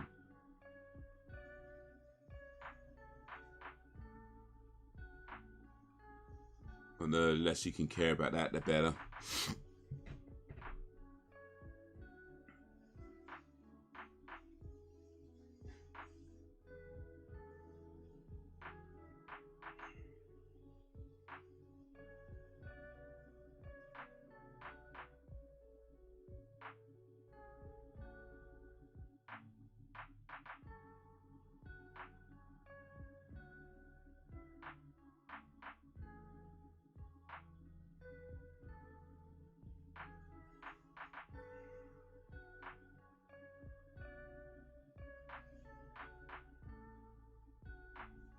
You pimping out stuff.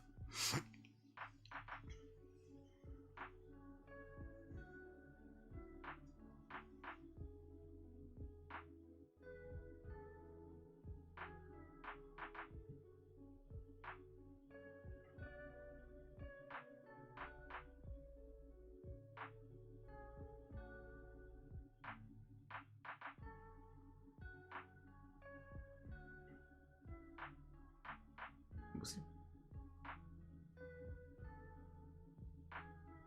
he put the toilet roll in it?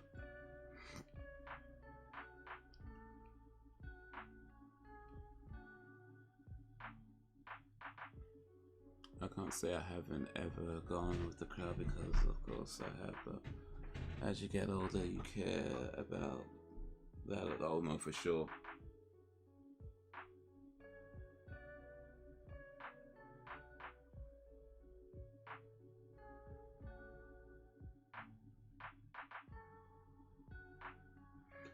Promise not to swear. Can you subscribe? Can I subscribe to your channel? Yeah, you can subscribe. You can subscribe. I appreciate it. Check out the vids. Hopefully you like them.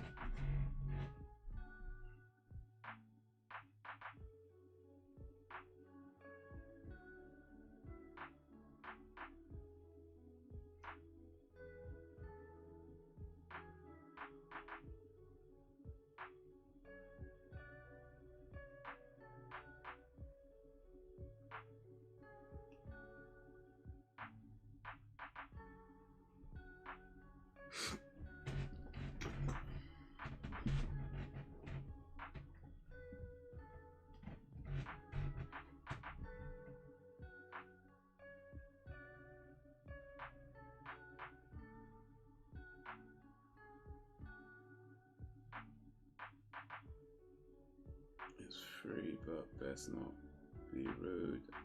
Announce first. That's so good.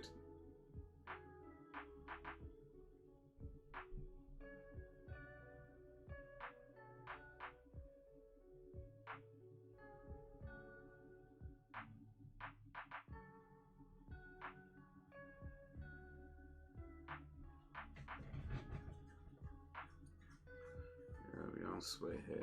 We are good, wholesome people. I swear we don't swear. And you know, to be fair, I guess truth is, I don't use a lot of swear words in my normal speech, but I'd be definitely lying if I said that I never use swear words. Good night. I promise I don't swear. If you use swear words, it's not a problem with me. By the way, like I'm not worried about PG and YouTube and all that stuff. So I'm not bothered about that. So I personally don't use a whole lot myself. But if you do, it's all good.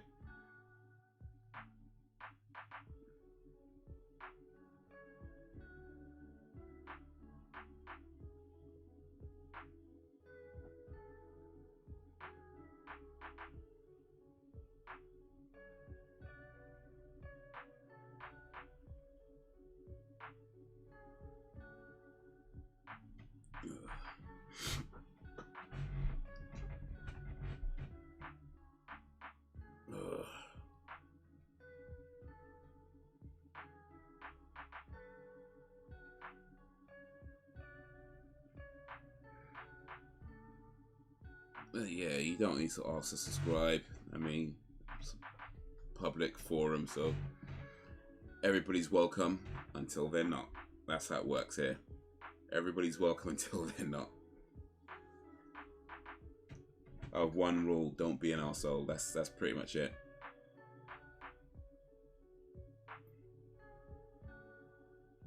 Let me ask you something though, Fred. What is the significance of the capital letters and the small letters written like that?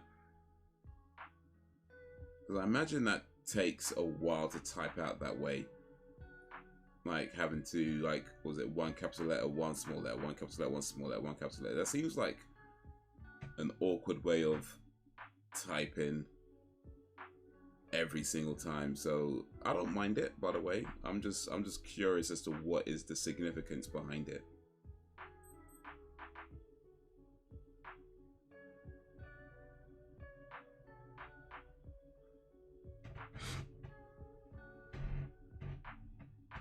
I'll swear, Eva, I never called you a prick.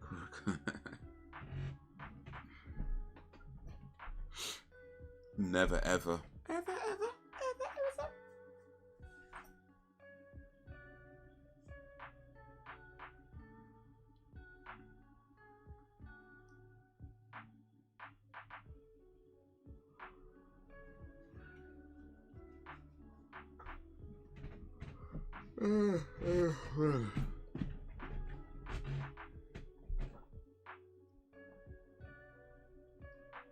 Yeah, so this film has been boring for so far. They threw a pair of tits and not on the screen. That doesn't.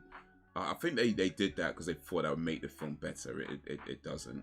By the way, to be clear on that. I mean, I like titties as much as any, but I'm just saying you can't throw a pair of tits on screen and think that saves your movie. It doesn't. Ugh. Guess how good you've been. Yeah, was it if I've been really good, it's a cunt, and if I've been not so good, it's a prick.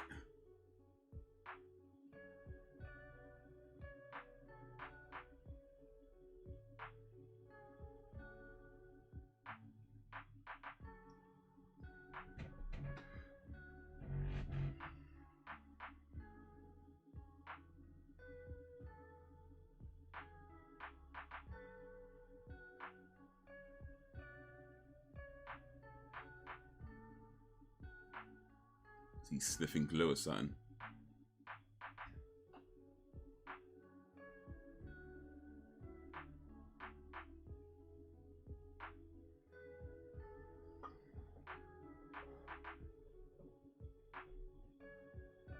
Was he trying to kidnap this girl? Oh, bloody hell, man.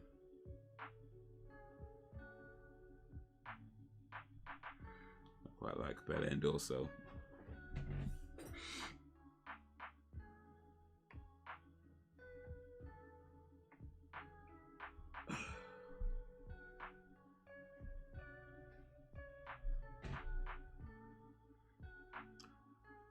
What's here's another question for the group.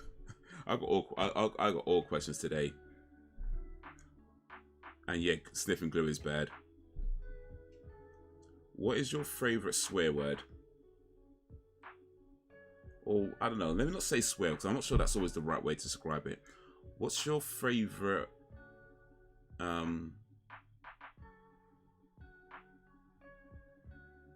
yeah, let's go swear word. Let's call it what it is. What's your favorite swear word?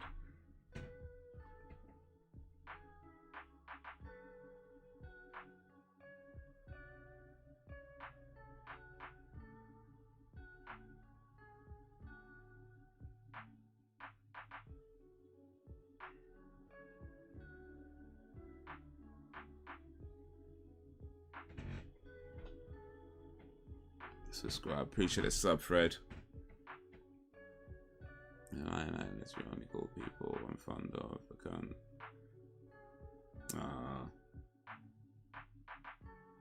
I'm honored, Sam.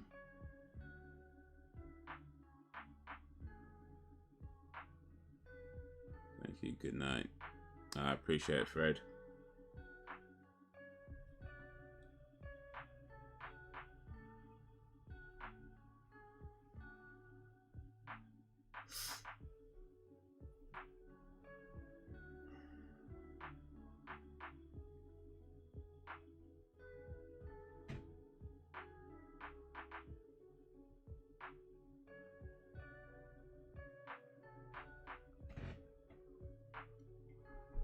Probably my favorite, but I really do like twat a lot.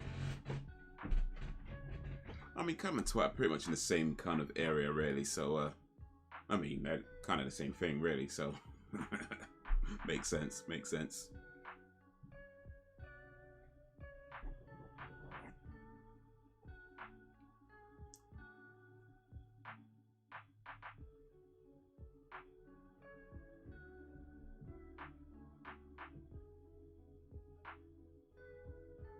Proteins.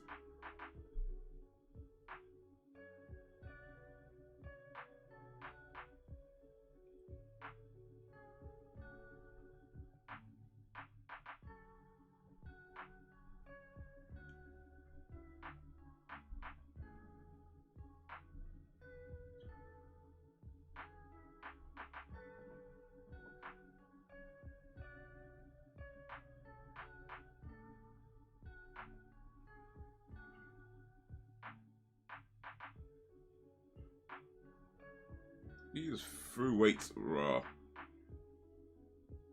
Right. Man ain't playing.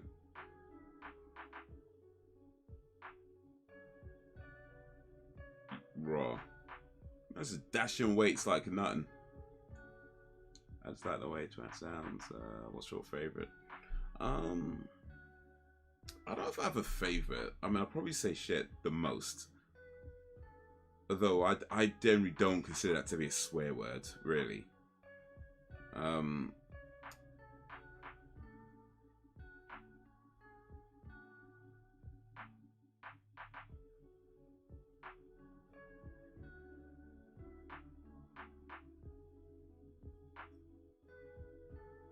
tell you what, actually, probably, it's not even when I say, because I don't use this word a lot, but I was watching a film not too long ago called The Bodyguard's, no, The Hitman's Bodyguard's Wife. No, the Hitman's Wife's Bodyguard. The Hitman's, I can't remember, but yeah, something like that. And it has Salma Hayek in it. And there's a few scenes where Salma Hayek is saying motherfucker, right? And in her accent. And I ain't gonna lie, like, I could listen to her say that all day. Like, I could listen to Salma Hayek say motherfucker all day. Like, she is something about her voice, her accent, the syllables, I don't know, the combination of everything, the way she says it. I'm like, yo, I could listen to her say that all day. So that's probably my favorite swear word, but only when Salma Hayek says it.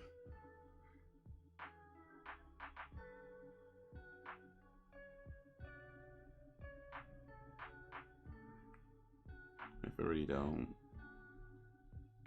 Like something I say, it's a bag of wank.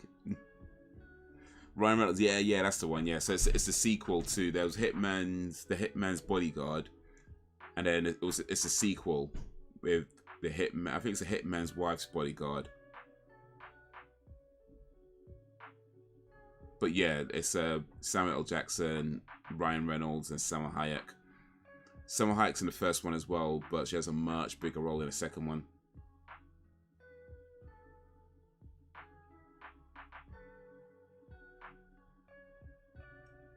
No, so we get to bring Samuel Jackson in for sure.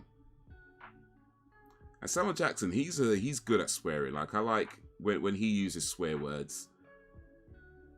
Like I feel like most people enjoy Samuel L. Jackson swearing. Like he's definitely up there with the best swearers. I think maybe even the best swearer.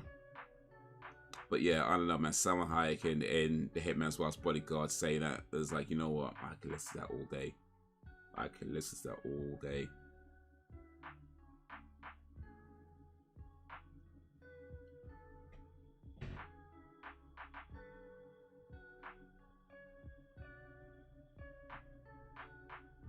Hitman's Wife's Body, yeah.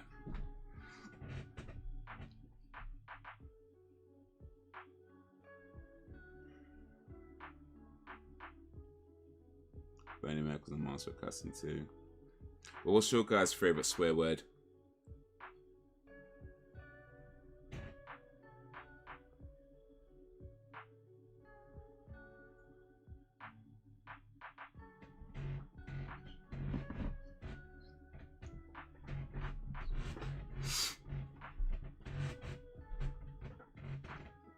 Bunch of men in underwear running in the streets.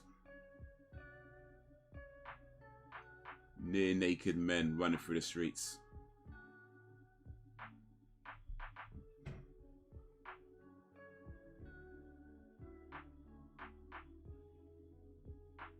So he gets this reference shit. Piss, fuck, cunt. Feels like a motherfucker and tits. Reference? I mean, that could be any movie that's use those words. The Goodfellas, maybe?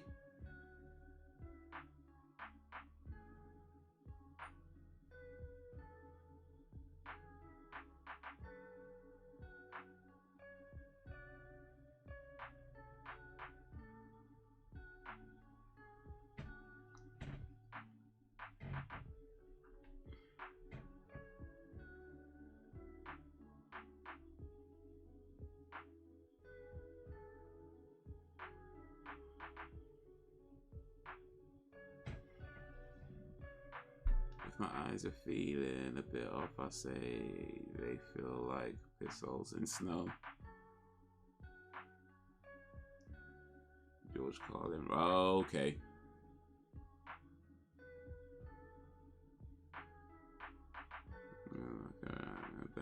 Some of my favorites.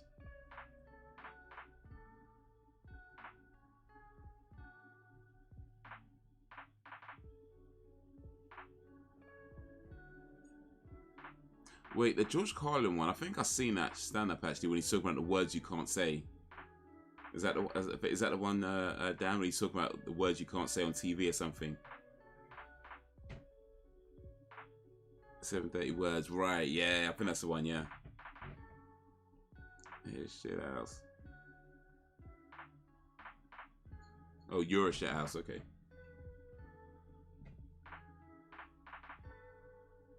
That's the one.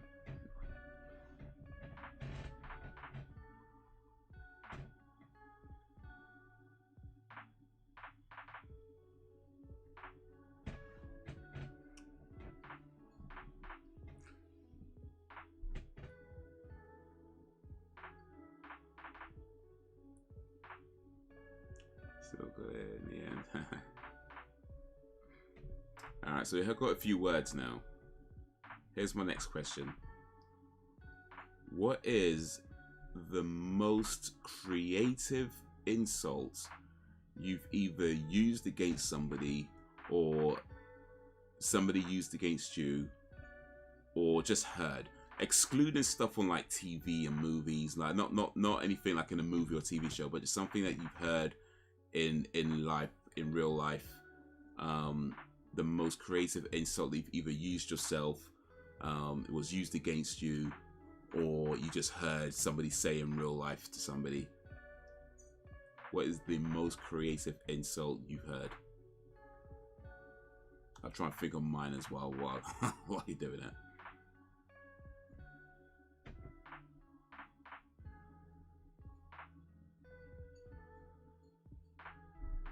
Actually, I think I've got mine actually.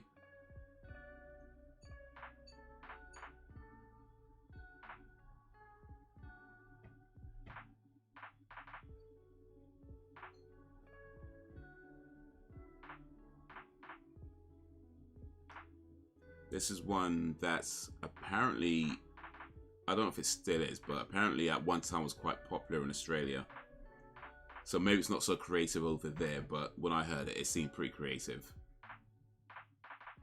And it goes, why don't you stick your dick in your ear and fuck some sense into yourself? Because I have to do an Australian accent, by the way, otherwise it's, you know. Why don't you stick your dick in your ear and fuck some sense into yourself? I think that's the most creative insult I've heard. Actually, I don't know, maybe there was other ones I'm forgetting, but that's the one I can think of right now. Oh wait, is this film finished now? Almost 3 minutes ago, finally. Ugh. I'm pretty creative when it comes to insults. Okay, Dan. Okay. We set it up like that. Then I'm expecting big things now. Come on, Dan.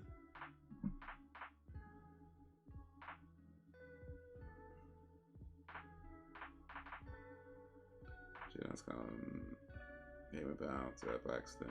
One day I was vivid. I couldn't think of anything to say as a comeback, and shit else just came out, and it stuck. Mine is, I would rather shit in my hands than clap. I would rather shit in my hand than clap. I'm not shitting in my hands first, but yeah.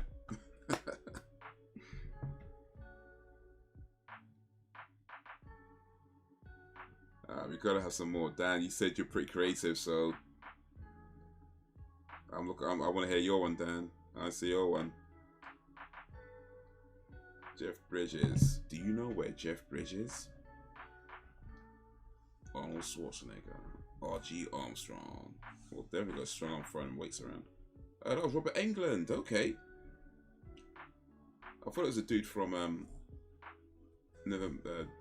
that. Robert Englund, okay. So that was Freddy Krueger before he was Freddy Krueger.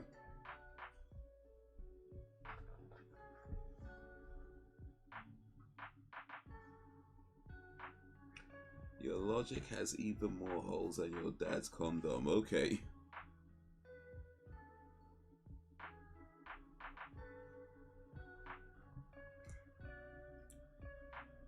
You know what, Dan, I've got to be honest, that's a good one, but I think you could do better. I think you could do better, Dan, come on.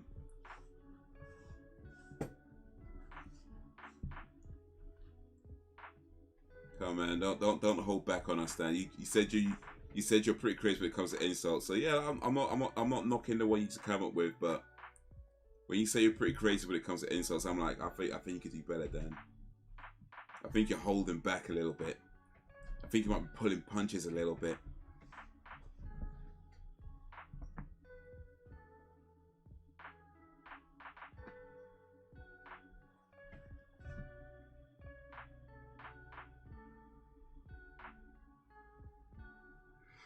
But yeah, that's, what's this movie called again? Oh, Stay Hungry. Bro, this movie can stay hungry. I will not be feeding this movie. I will not be feeding it. It can stay hungry, and I hope it starves to death. That film was so boring. Like, to be fair, I might have missed something in the beginning that would have given this a whole lot more context. It's very possible. You know, between looking at trying to keep up with the chat and watch the movie, it's possible that I missed some key piece of information somewhere. But even still, this movie was just boring. It was an hour 42 minutes of boring. Arnold Schwarzenegger did not shoot nobody. He did not throw nobody. He didn't fight nobody. He didn't get no one-liners. You know, it was just boring. This movie was just boring. Okay, so that's my short review after watching Stay Hungry. Ugh, this movie can stay hungry and starve to death. It is boring. That's what I think of it. I don't know if you guys seen this or not. If you watched it along, if you did, what you think. But if you haven't seen it, I cannot recommend this at all. It is boring. But if you have watched it, let me know what you thought of it. Ish.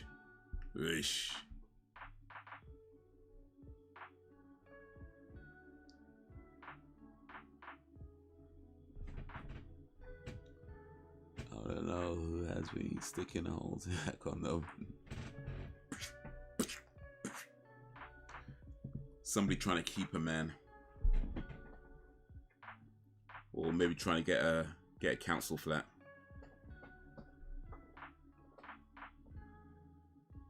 Just saying, that happens. That happens. Trying to get high up on a priority list. You don't teach those words. You sound like a special person. These squirrels are just their nuts. Alright, so stay hungry, starve for content. For sure, for sure. Ugh.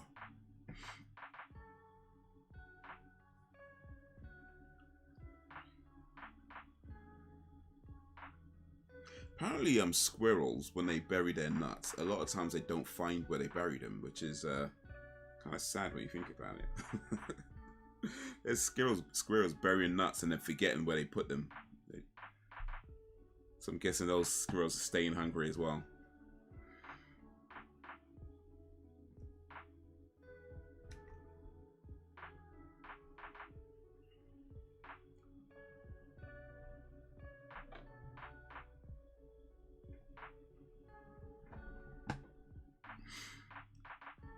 Oh, let me take this thing out my ear. I'm not sure. I feel like when I was in school, I probably did come up with some really creative insults. Like when I was in secondary school, I think there was probably a time when I was coming up with some really creative insults. I think by now though, I can't remember any of them.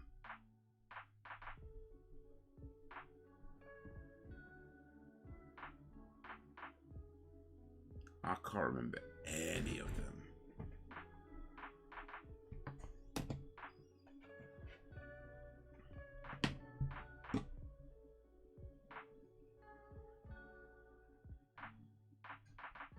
I don't mean to turn on home, but my shit and hand clap has been the best so far. It's a pretty good one. Yeah, it was a pretty good one. Rather shit my hands and clap. That was a pretty good one.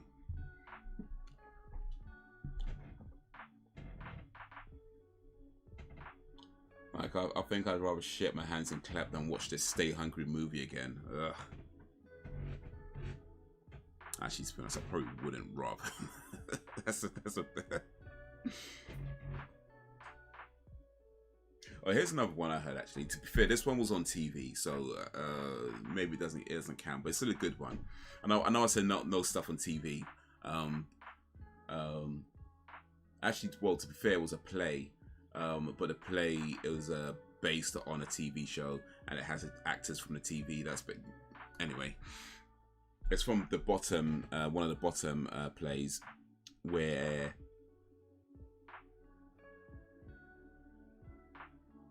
I can't remember if it was Richie or Eddie that said it, but one of them says, "I'd rather stick my dick in a beehive." I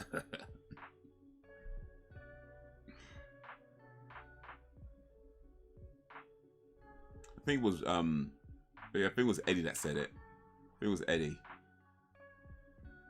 So I'd rather stick my dick in a beehive.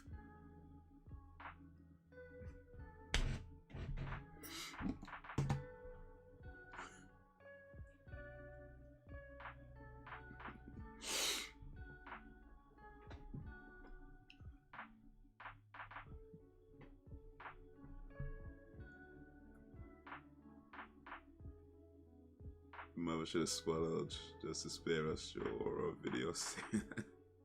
That's better, Dan. That's better. That's better.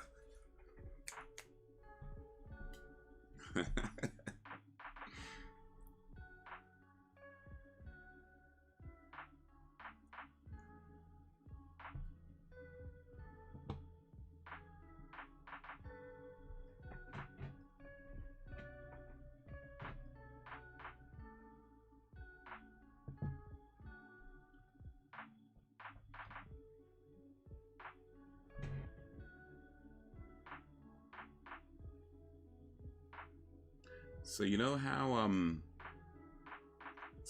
babies come out of where men put their dicks, right? You know, babies come out of where men put their dicks.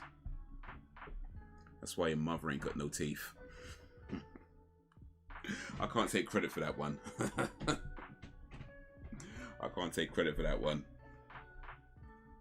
But I'm saying it anyway.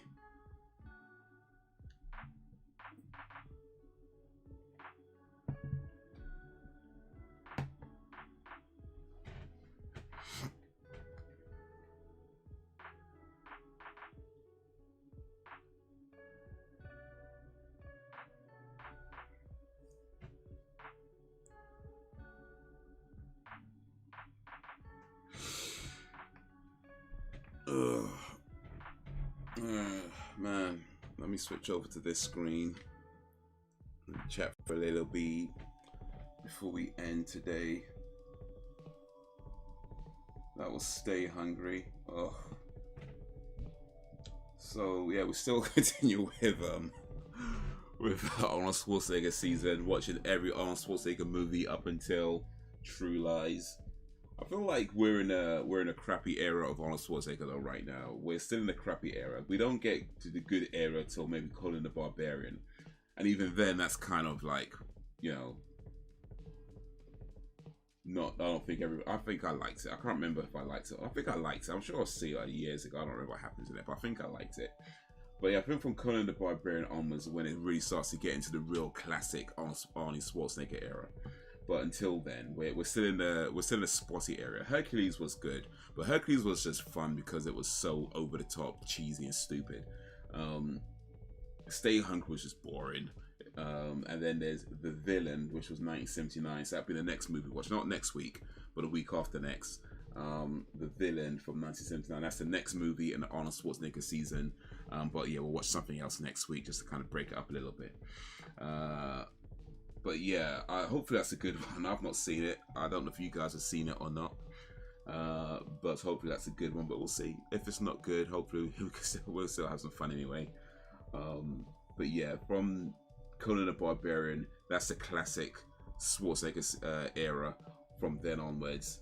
But before then, we got one more of the 70s era for Schwarzenegger before we move into the classic era. Yo, what up, Ben?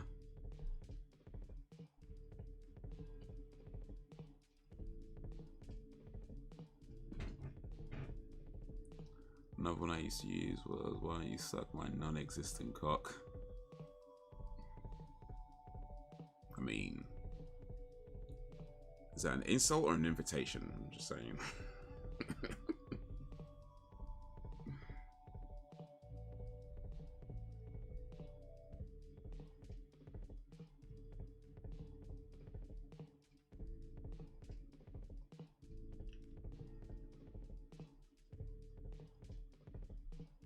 I mean, if you say it to a dude, I don't think they'll mind. I don't think they'll mind.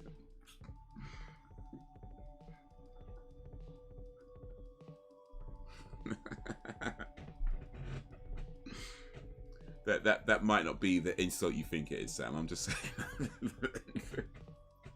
Alright. I mean, if you want, I'm just saying.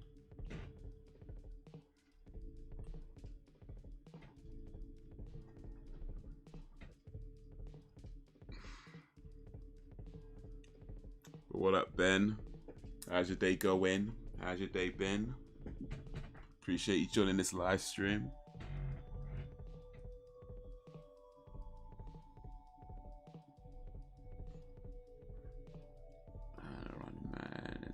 Oh yeah, that's 80 something, wasn't it? So yeah, that's on the list. Yeah, the 80s Schwarzenegger era was, yeah, that's for me the classic era for Schwarzenegger. The 80s, the 90s was a good era for Schwarzenegger as well, though. But 80s for me, I feel that's classic Schwarzenegger. 90s was pretty good. Like, there had some classics in the 90s as well. Like Terminator 2 was amazing. It's probably one of the best movies he's done, I think, actually. But yeah, 80s was definitely the classic era for Schwarzenegger. But that's still a little way away.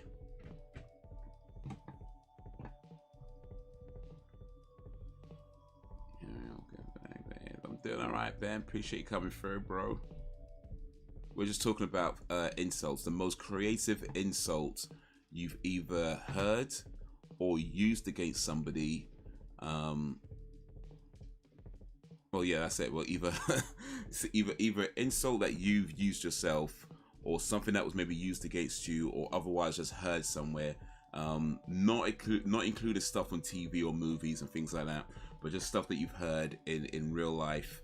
The most creative insult that you've heard someone say, or that you've used yourself. That's what we're talking about right now.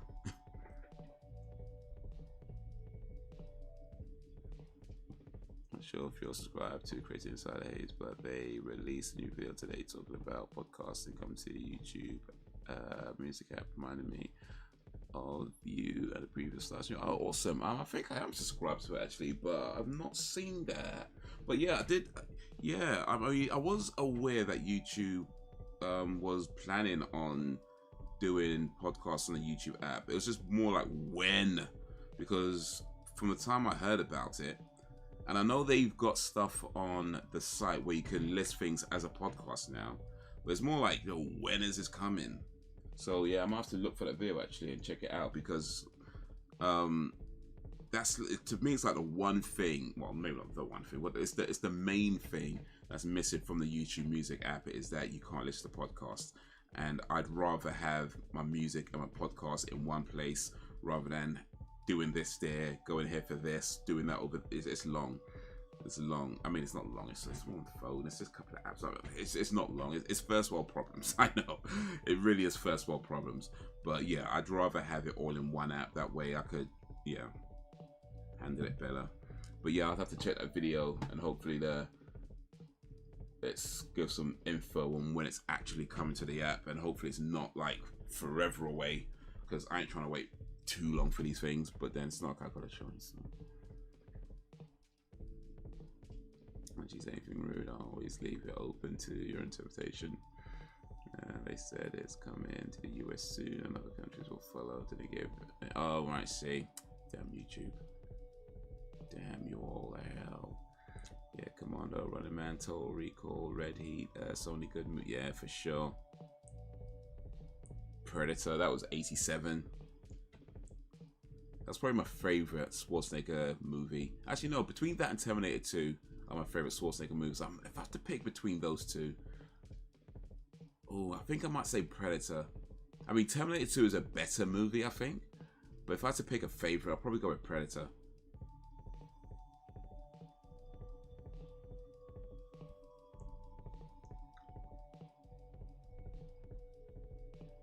Here's another insult. I'd slap you, but that would be animal abuse. Yeah, Peter would be onto you. So should bring back his ability to DM other channels with the option to allow or deny it left up to individual users. Yeah, you used to be able to do that. I remember that. Yeah, you could send messages.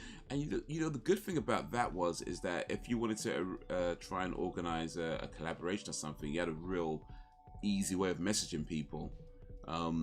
Now it's like you got to find an email, and they might even use that email anymore, or that seems to they even have an email on this. It's just long.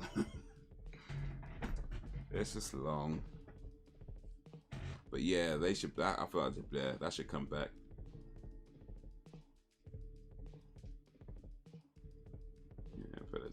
There's something awesome. For sure, man. Reminds me of that joke, about interpretation. Rearrange the letters below to make a body parts that works best when erect. Oh wait, because I know I know what I'm thinking, but it's probably not that. I'm probably supposed to think of something else. Senate? No.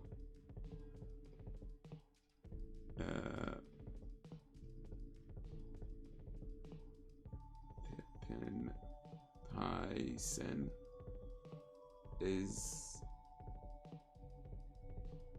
Essene P. But I mean, I'm just gonna say it, penis. I'm thinking penis. Okay. I feel like there's another answer that's not penis. I can't think of it though. I can't think of it. Spine.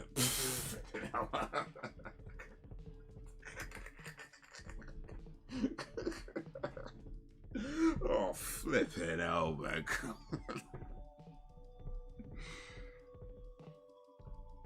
Oh, mate.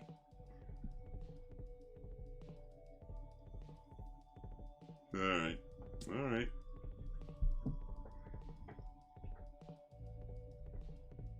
Alright.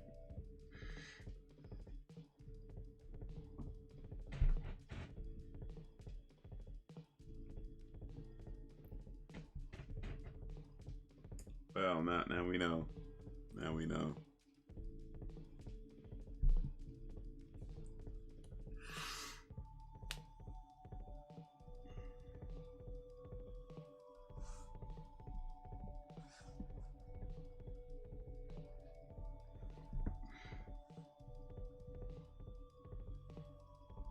I mean, to be fair, we're both correct, right? I mean, we're both correct.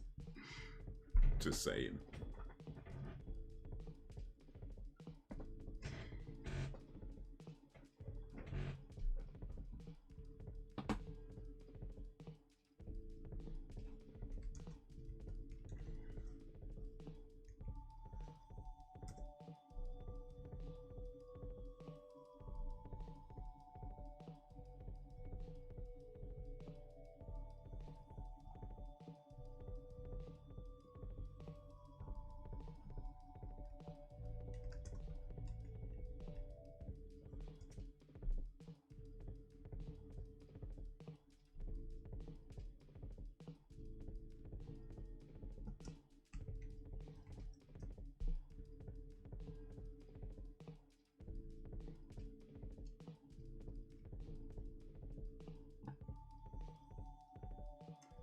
Okay, so I'm just realizing something. We might have to skip the villain because it doesn't seem any streaming services have it, and the only way to get it is to buy it on DVD. But it's like £15. I ain't gonna lie. I'm not gonna pay £15 for this movie. That's not good. That is not gonna happen. It's £15. And it looks like I've got to import it as well, so it's probably gonna be more than £15 by the time it arrives. So yeah, we might have to skip the villain and go to Conan the Barbarian. Let me check. Someone's got that somewhere.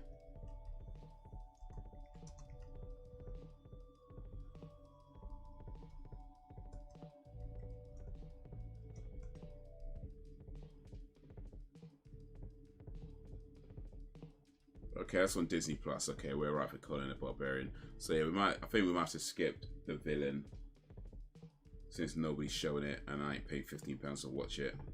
Allow that. Maybe if I could find someplace selling it for a £5 or something, I might do that. But yeah, I ain't paid £15 for a DVD, and then possibly another £5 to £10 because they have the import tax on top of it, and then it ends up being a crappy movie anyway. So yeah, we might be skipping that one, but we'll see. We'll see.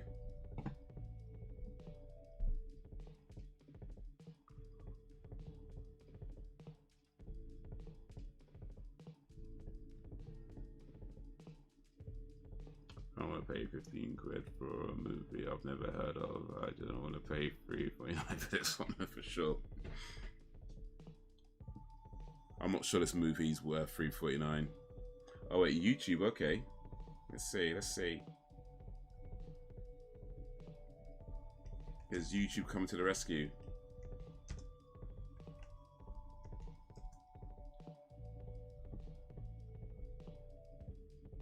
Okay.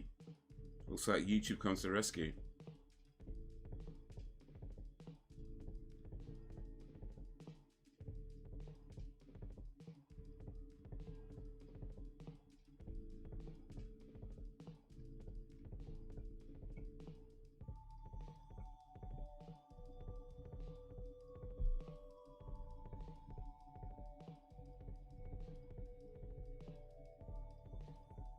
Alright, cool. So yeah, it's on YouTube. It's not what I'd call a...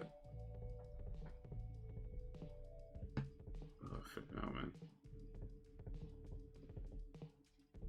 Oh, it's a 1080p version.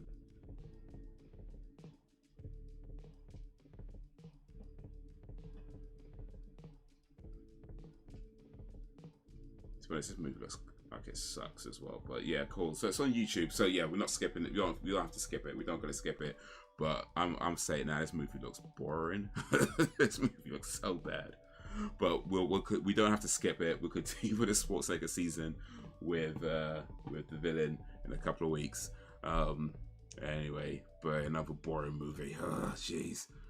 Well, at least we don't got to pay for this one, at least anyway. So ugh. If you're not, to be fair, I almost did. Just couldn't bring myself to do it. No, you made the right choice, Sam. You made the right choice. Like, that movie is not worth $3.49. That movie's barely worth 3 pence. You know, it was boring. So yeah, you made the right choice of skipping out of this one. Ugh.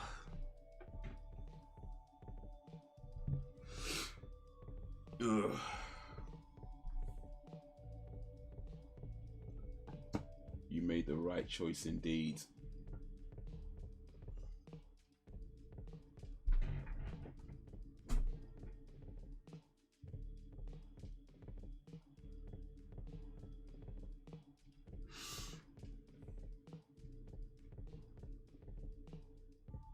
Appreciate that, Ben.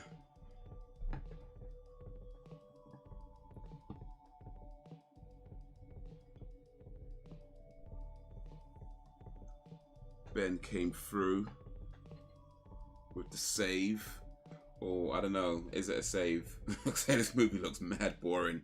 I've not even watched it. I've just seen a few kind of clips, and it looks mad boring. So I don't know if I call it a save.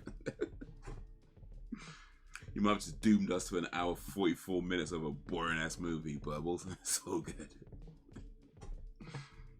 Might be right, you know what I mean? But hey, at least we're not paid for this one anyway. It looks like it's ad supported on YouTube, so at least we're not paid for it.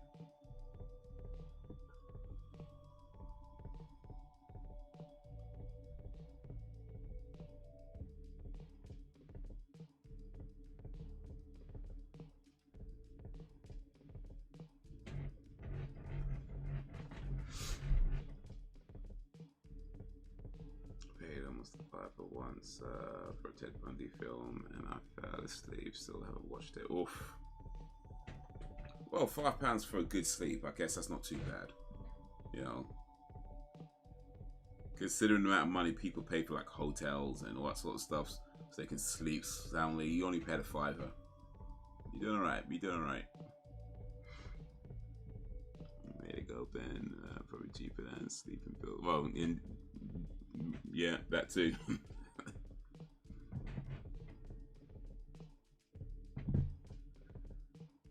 I used to put on Citizen Kane when I had trouble sleeping. It's not even a joke. I used to, yeah, Citizen Kane, the movie that everybody seems to love, like every film student, or was it film critic or whatever, says it's the greatest movie ever made. I used to put that movie on when I had trouble sleeping. And it works every time. It works every time I put it on. I'm like, yeah, that movie is so boring.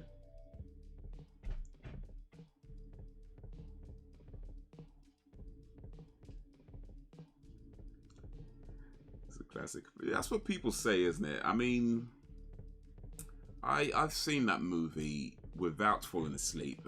I've seen that movie a lot. I think like 3 or 4 times, and I don't see that. I don't. I mean, it's like a 2-hour film, and it goes nowhere. You know, like there's almost no point to it. I mean, I'm sure you could find a point to it if you want to go into like deeper sub-context of this, that, and the other, whatever. But as far as the main kind of story goes, there's no real point to it. You know, it's just like by the time you get to the end, like the whole movie is like this reporter trying to find out what Kane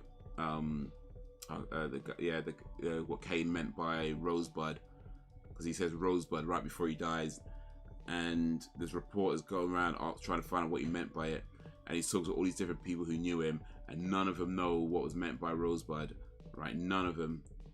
And then he finally finds this one guy who says, I know what it meant. And then he's talking to him, and he's like, I don't know what it meant. It's like, I just wasted his time. And then at the end of the movie, it's like, I guess we'll never find out what he meant by Rosebud. But the thing is, was like, you know what he meant by Rosebud because it was in the beginning of the movie. Like it was to do with like his, I can't remember right now, but something like his child or something, some crap.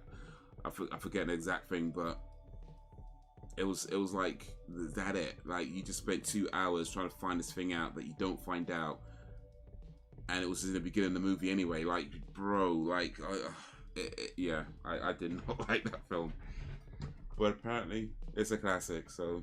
Yeah. Slay, yeah.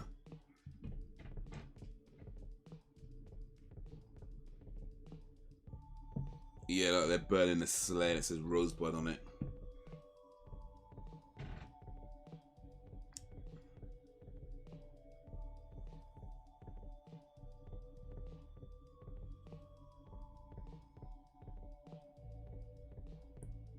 I think, what's crappy TVs?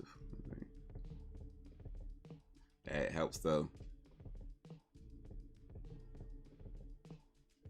Technically brilliant.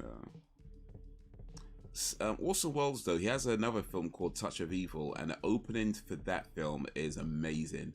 Like it's a 3-minute scene, all done with a crane shot, all continuous, no cuts, nothing like that, for about 3 minutes, and it's a crane going all around this town and city, and all the things that are happening, the movements, the cars, you know, everything was choreographed just on point. And that is one of the best openings to a movie I've seen till this day, you know. And that was like 90, I don't know, 60, whatever it was. But yeah, A Touch of Evil by Orson Welles, the opening 3-minute scene is amazing.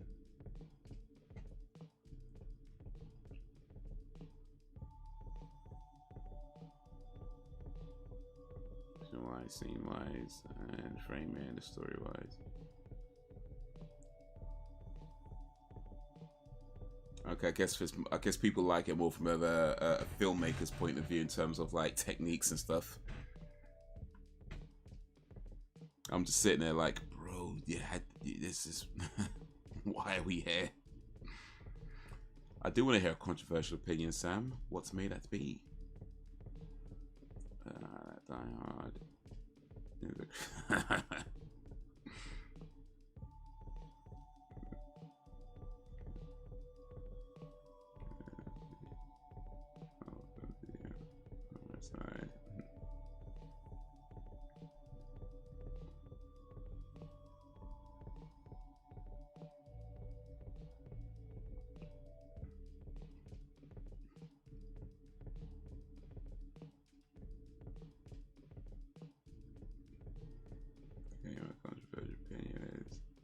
Wizard of Oz is boring and shit. Never liked it. The Wizard of Oz, the 1930s. Was it 1930s or not? Okay. I've not seen that movie for a long time, to be fair, but boring? I don't know. I mean, it had a lion and a tin man, and they were trying to like you know, follow the yellow brick road, and Dorothy, you know, she killed a witch or something to stole her shoes.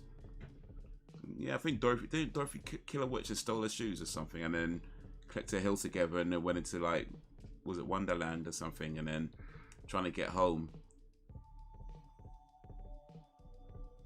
And she meets those people and they're like, follow the yellow brick road, follow the yellow brick road. She gets to the Wizard of Oz and the wizard grants them their wishes. And she's like, there's no place like home. I have to get back home. Judy Garland.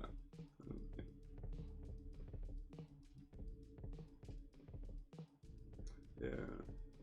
I'll probably have to watch that movie again because I feel like I haven't seen it for such a long time to agree or disagree, but I feel like I don't remember it being boring. That's going to be my kind of initial thing. I don't remember it being boring. I don't feel like, but yeah, I don't know. Maybe I'll have to watch it again and see what I think of it now. I might agree with you, Sam. I might not. Waits to be seen.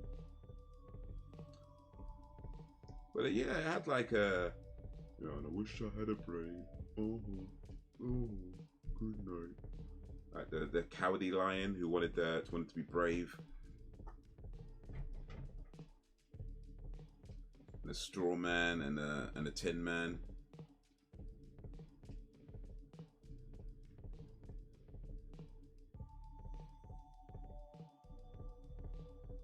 In a video that Die Hard is a Christmas movie. Well, I think that's true.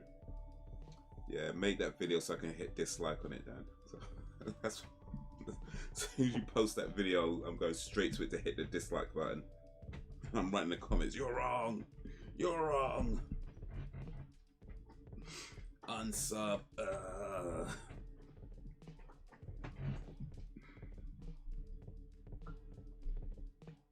Slippers were meant to be silver. Tin Man's costume was the most dangerous one. Well, yeah, because that makes sense. It's, you know, being tin. You had to sleep in the costume while standing. Oof. How do you pee in that thing? I think it was controversial. Everyone loves it, but not me.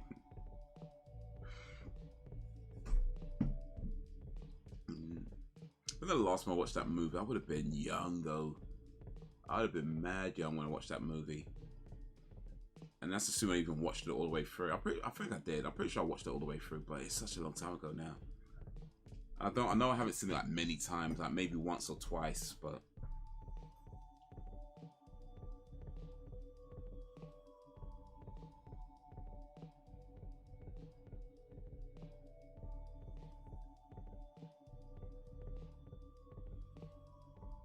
by the way, you said fun facts about the Wizard of Oz. None of those are fun. You know, like, I mean, apart from ruby red slippers, okay, I guess that's kind of a fun fact.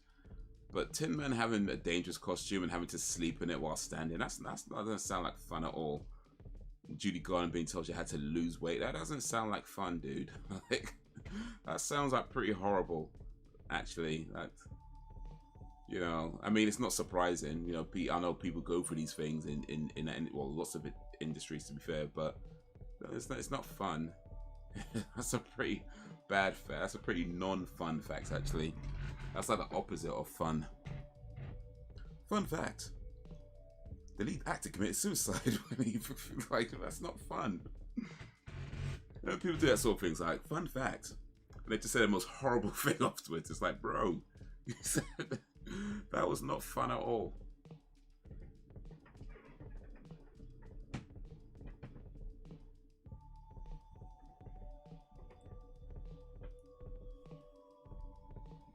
Best YouTube video. Ignore this prick. Fun facts. That's fun facts. Yeah, it's fun, but our facts. Tin Man was supposed to be played by another actor before being recast.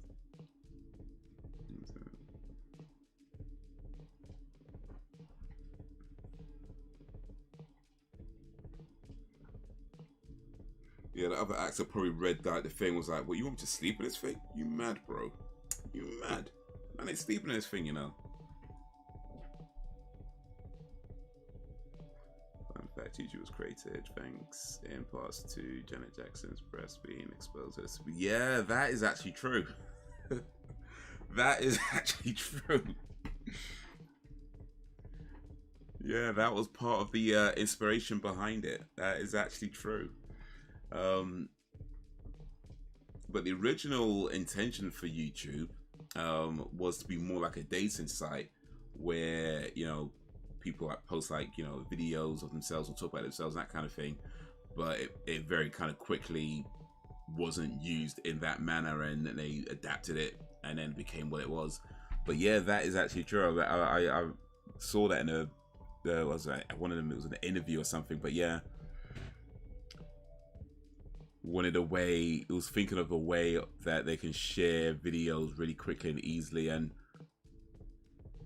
a way of doing that because dude wanted to see Janet Jackson's titties. It was like, wait, I can't find this on the internet. There should be a way we can find videos on the internet quickly and easily. I know. Let's create YouTube.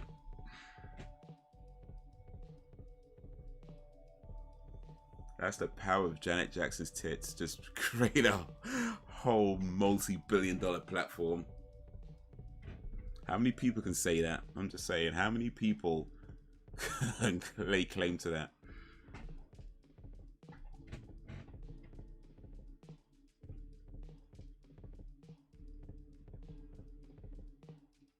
And yeah, Sondergrad was cast to be the Wicked Witch. And the character was meant to be beautiful. Then they changed her appearance, and Gail dropped out of the role. Margaret Hamilton took the part. Oh, that's a fun.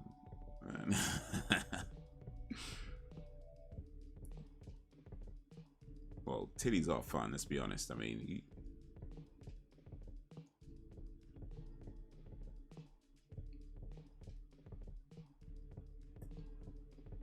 Jump in your video, Dan. Wear a t-shirt saying Haze is a prick. Oh, that video's definitely getting dislikes then. I'm gonna create multiple accounts so I can dislike it 5 times.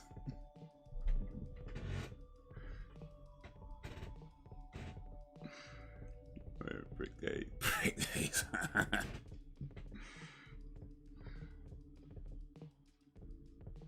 sure I'll see you one day, Haze. You don't have JJ to thank. Oh, indeed, man. Well, I guess I got Janet Jackson to thank for what I'm doing now, really. But yeah, if this ever becomes a thing where I could make a living out of it, I'm gonna have to cut her a check and be like, hey, Janet, I know you don't know me, but thank you.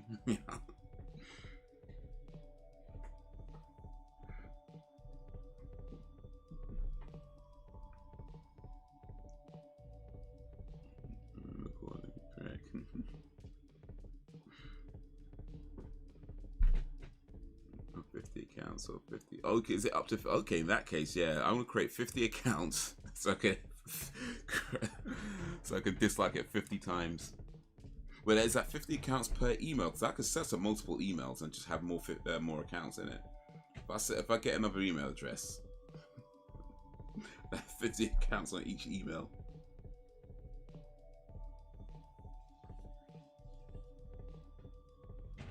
Per email, yeah, that's what I'm gonna do then. I could set up, because you can set up 3 email accounts with Google bare easy. So I'm like, yeah, you know what? 50 accounts, and I'm just gonna. and you're gonna know it's me, by the way. I'm not even gonna hide. You're gonna know it's me. 1 view, exactly. That's what's gonna happen. That's exactly what's 1 view, 9,000 dislikes. That's exactly it.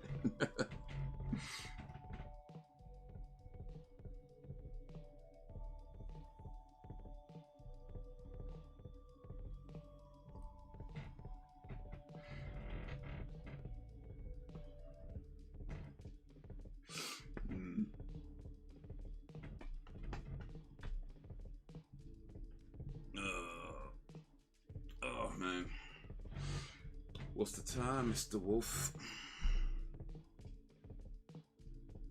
More helps with your ranking though, Dan. So you should be thanking That's actually true. Actually, like when it comes to like the dislikes and the likes, don't really like. I mean, the dislikes, for example, don't necessarily mean that your video won't get recommended. Not necessarily. It kind of depends on other factors as well. But what it really means is that if you dislike a video, YouTube might not recommend you videos like, you know, similar videos by that same creator. But that's really what it means. Like, it won't mean that if you dislike it, I won't get recommended that video, or someone else won't get recommended. It'll still show up, but it'd be more things like, because the biggest thing is really retention, is what they're looking at. Like the likes and the dislikes, engagement, stuff like that, those are factored in, but the biggest thing is always going to be retention. You know, if people click on your video, how much of your video do they actually watch? You know, if your video is 10 minutes long and people watch 9 minutes of it on average, then that's a pretty high retention, right? And if it's getting lots and lots of likes as well, then that's even better. But the main thing is always going to be retention. Like if somebody clicks on your video and within like 10 seconds they're clicking away from it, you know, if that happens a few times, it's probably not going to matter much. But if it's happening consistently, like loads of people are doing it, then yeah, YouTube might stop recommending that video around, because it's going to look at that as, especially if it's happening for people who, you know, don't necessarily, like, they're coming across your stuff, they normally watch videos like yours, but for this one they're clicking off very quickly. Yeah, that's those are things that affect it. That was an answer to a question nobody asked, by the way, but I've been on this platform too long. At the time, Margaret was a substitute ballet teacher and an elementary school teacher. While filming, parts of her face got burnt from flames. For her character, she had to be out for 2 weeks. So I thought it was going to be a fun fact when he said she was a substitute ballet teacher and an elementary school teacher. I'm thinking, oh, okay, that's really cool, got a big break. But no, she got burnt. Okay, that's not fun at all. That's not full. She came in to replace somebody and ended up getting burnt. It's like, ugh, that is not fun at all. That is like, why did I take this job? Like, you're already the second choice and you end up getting burnt. That is not fun at all. That is a pretty horrible fact, actually. Yeah, been coming to dislike near me. Haha. I'm changing my name to Marriage to this prick. Love and marriage, love and marriage.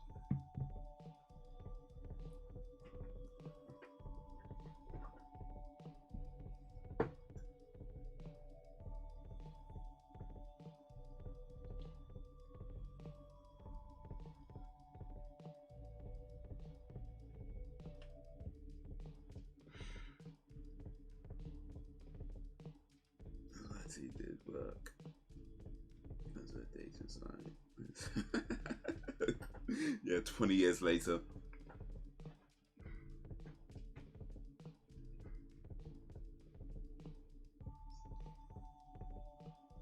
Once title of it was on the second disc.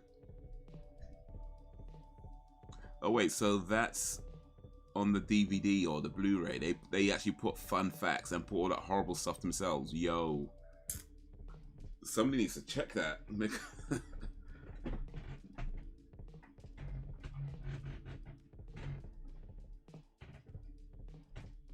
Fun fact: the producers of this movie died mysteriously, and nobody knows what happened to them.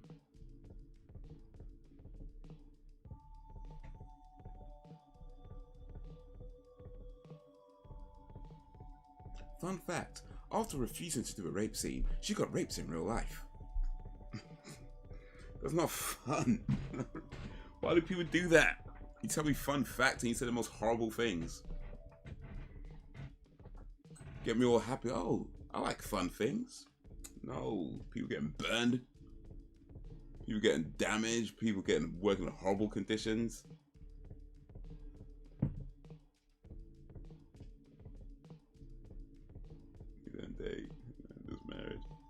Yeah, that's how it goes. That's how it works. I'm like, you wife, me man, you woman.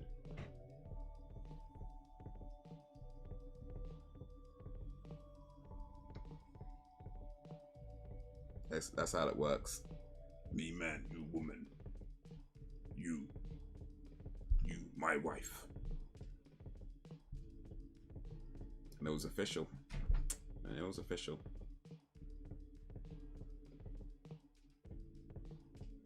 Themes come from the film, but the video is on YouTube.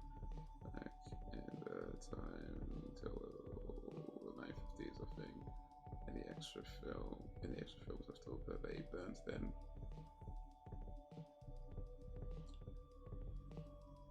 Yeah, that's probably true. I think film was very dangerous to carry around at that time, so yeah, they probably did have to like just get rid of it.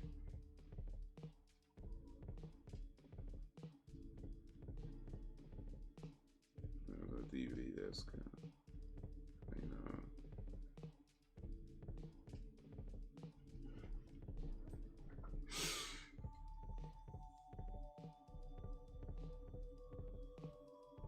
Me, Dan, you woman. Yeah, that will work.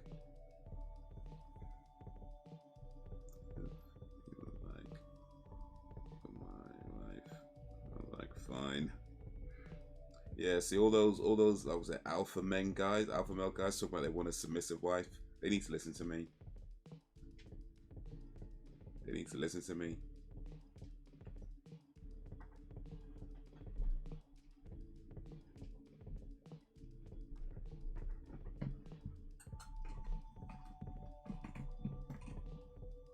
I'm the alpha male. I'm the what's it called? Yeah, I'm the alpha.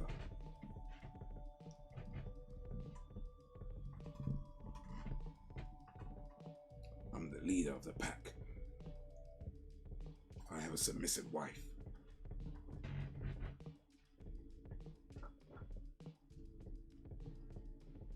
Too many movies. Ain't no such thing as too many movies. Watch about 1001 movies to see before you die. This Haze or anyone. I have not actually. No, I have not. I did once try to attempt the IMDb's top 250, but I never got very far in the end. So yeah, that was that. But no, I've not seen 1001 movies. I'm not sure I've even heard of that list. Let me look it up real quick.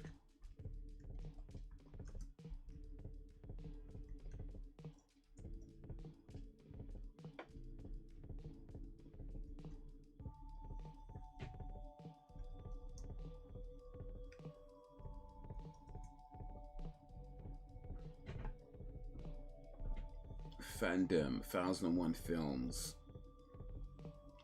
I'm sure I've seen at least a few of these, but what's on the list? Number 1, A Trip to the Moon at Le Voyage. Birth of a Nation. From 1915. That's that racist movie, though. That's a must-see film before you die.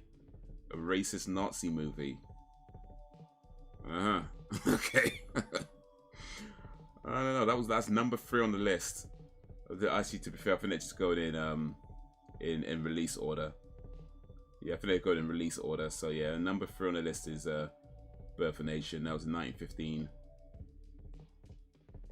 I have seen the Cabinet of Dr. Caligari though. I have seen that silent black and white movie.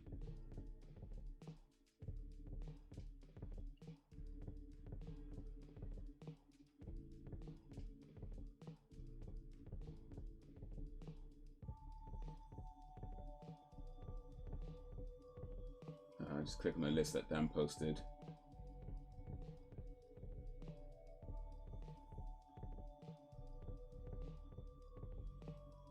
I think it's the same list actually, but yeah, it's the same list I've got here. We've got the same movies, and also in release order as well. So me, Die Hard isn't a Christmas movie. I want to kill him. Then he gets me donuts. So it's still. Yeah, I know how to treat my woman.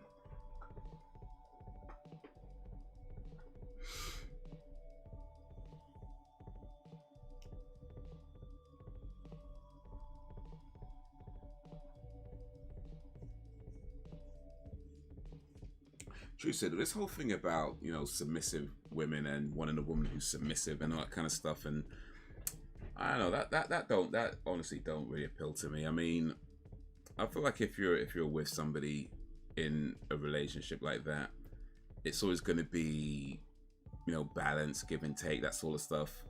Like the idea that, you know, because you're the man and a woman has to do what you say and not question you because you're the man and just do what you say. Like, nah, I'm like, if you're with somebody that can't challenge you, or is afraid to let you know when you're wrong, or afraid to let you know when they think you could be doing something different or doing something better or anything like that, that's not relationship, bro. That's like, why I mean, each their own, but for me, that doesn't sound like anything that I'd want to be in, where I have to make every single decision and she just goes along with it because I'm the man. Like, why would you want that? That sounds like that actually sounds like a horrible situation to be in, where you're constantly having to decide every single thing and nobody ever just says that's a terrible idea because you're the man. Nah, I'm not looking for that.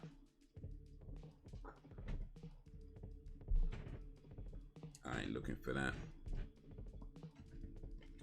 That sounds like more work than it's it's worth.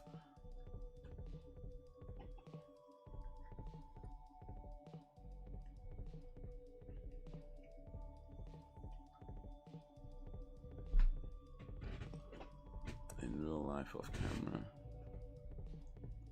then you must have seen the vast majority of them. Then have you kept count? I'm looking for the list. I've definitely seen. I mean, I haven't got very far down the list, but I have seen a few of these old school movies that are in the top of the list. So I guess I'm doing okay so far.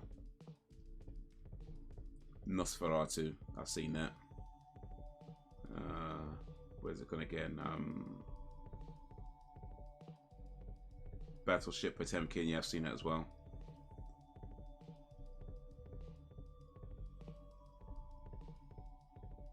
Yeah, it's mainly I roll prick. No one should ever have to put up with that. A very 915's way of living. Yeah, indeed. Indeed, and it didn't even work, and it didn't work back then either. You know, anybody who thinks that works back then doesn't know about all the elderly ladies casually admitting to murdering their husbands in the 50s. So I'm just saying, you think it works because nobody complained and nobody said nothing and people just stayed married, and a lot of times, but all them widows and nobody knows what happens to their husbands. So yeah, yeah, it wasn't working back then either. It just wasn't talked about.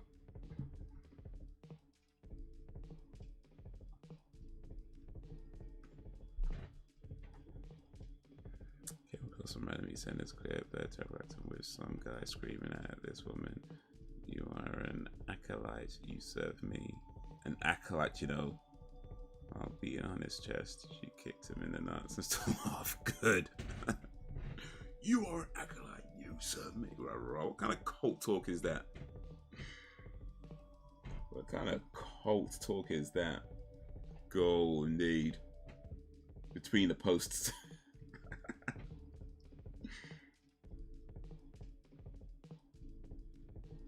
Oh, they've got the original Scarface in here.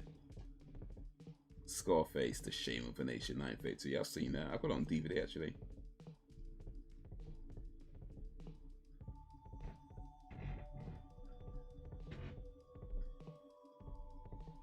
Truth is, it's not ideal relationship. Nah, they all take a lot of work and try to find a way that works for both of you. Indeed. Indeed.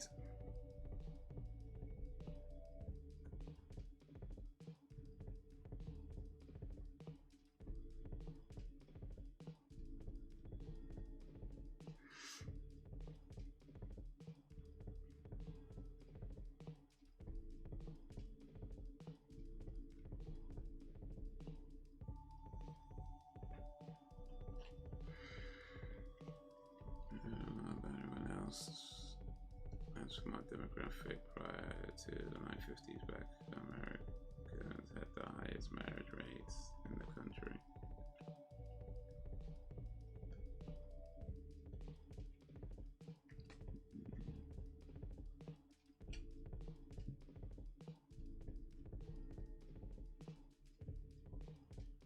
Oh, sorry, one sec.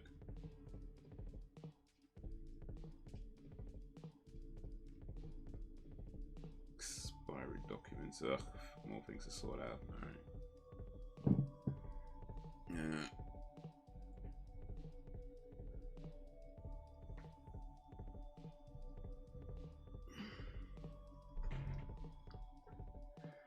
Lady treating him like a king, treating her like a queen. Some realistic goals. But yeah.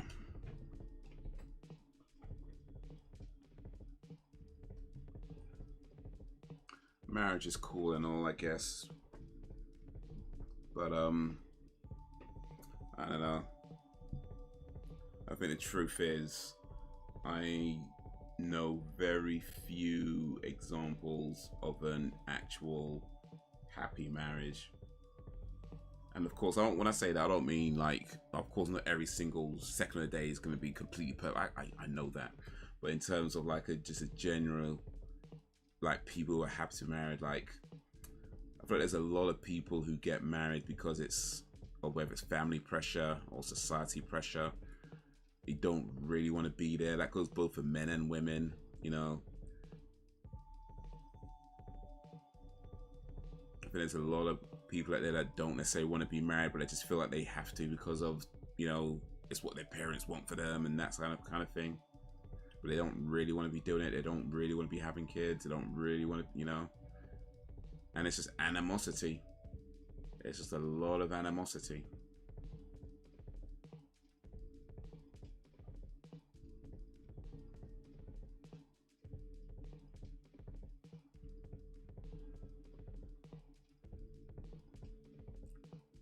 There were cases like that still. For the most part, marriages worked out way more a long time ago.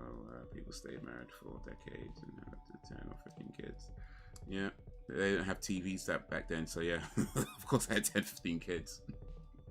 But you know what though, I mean, I feel like looking at a marriage that's lasted a long time and produced a lot of children, I mean, I'm not saying that that's a bad thing, because I don't think it's a bad thing, but I also don't believe that's a true indicator of a successful marriage either. Like the fact that two people stayed together for decades and had a whole bunch of kids, you know, I actually don't think that's an indication, a real indication of a successful marriage. Especially when you go back to, like, you know, the 40s, 50s and that kind of era. You know, a lot of times people stayed married because they just had no other choice. You know, they didn't want to be there. They hated it. They were, people were abused in their marriages. People were beaten, you know, disrespected. You know, in fact, up until maybe about 15, 20 years ago, like, you could rape your wife and it was not considered a crime. You know, so, I mean, you got to think that, like, back then, there was so many things happening that were considered perfectly normal and fine, but was still not liked. But people pull up with it because they had nowhere to go. They couldn't go back to their families because that would bring shame on their family. You know, they couldn't go to their friends because they got their own problems to deal with. You know, you couldn't really go to the police because they wouldn't care. You know, and there wasn't really a lot of things in a way of like shelters and stuff like that. So you didn't have a lot of choice. So you leave your husbands. Like, where'd you go? Like, you probably couldn't get a job. You know, who's employing women, right? And a black woman? Come on. You know, so it's like, I don't think you can just look at a length of a marriage and the number of children produced and say that means there was a successful marriage. I mean, those are good things, but I don't believe those are indicators of a successful marriage. You know? No, were they happy? I mean, they would have had their bad times, of course, but were they happy? Did they want to be together? Did they always respect each other? You know, those are the things that I would look at and say, okay, this is a successful marriage. This is a good marriage. This is a good partnership. but just the number of years and number of children, I don't see it as an indicator of a successful marriage. That's just an indicator of a time that doesn't exist anymore. That this is what happened. You had a bunch of kids. Let's be honest, some of those kids probably weren't with the same woman. You know what I mean? With some other woman that were brought back that the wife had to then look after as if it was her own. You know, let's not like that didn't happen.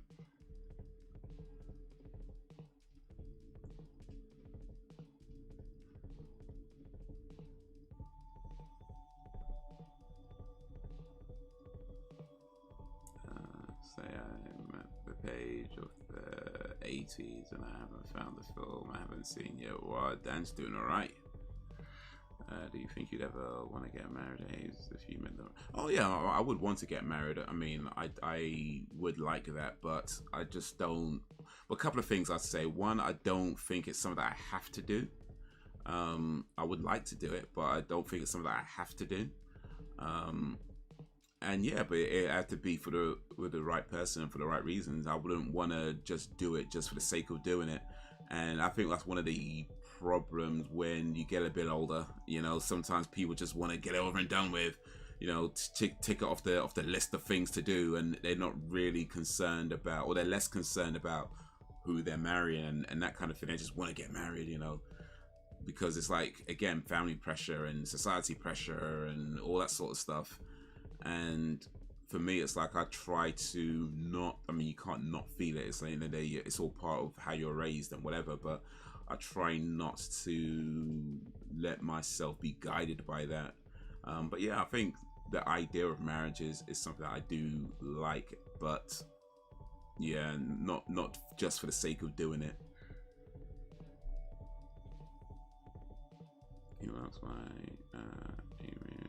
married. We have been together 12 years, and sure we are engaged. But truth is, I have no desire to marry. I wonder why some movies aren't listed. It's a crap list. That's why. That's the only answer.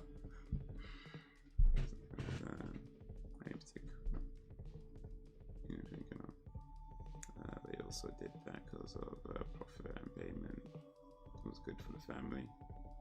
Oh yeah, yeah. So if you walked out in a marriage, you can miss out on a lot of money. And again, if you don't really have a whole lot of choices.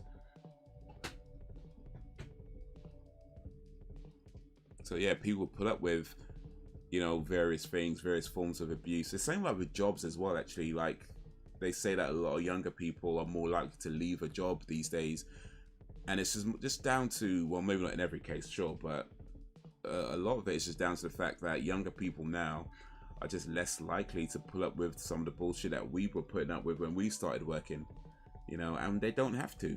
You know, there's more choices now. You don't have to take a job and put up with somebody disrespecting you when you can work somewhere else where they won't disrespect you. You know what I mean? Like, why would you do that? If you can work here and do your job, not be disrespected, why would you stay in a place that is disrespecting you and treating you like garbage? You know what I mean? Like, you go back 20, 30, 40 years, whatever, you know, you might not have had those choices because everywhere you go is just the same. These days, not so much. Why would you stay in a place and pull up with something and then just for these boomers to be like, oh, these kids don't want to work? No, they just don't want to work for your dumbass. You know what I mean? Like, why would you want to work for somebody who's rude, disrespectful, abusive? Why would you want to stay there when you know you don't have to, when you know you have choices, when you know you can literally go anywhere else and not have to deal with that? So yeah, it's a different time.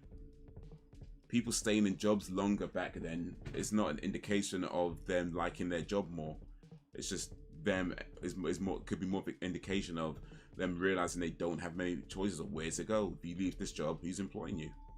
So you put up with all the abuse and the disrespect and all that nonsense. You put it up with because where else are you gonna go?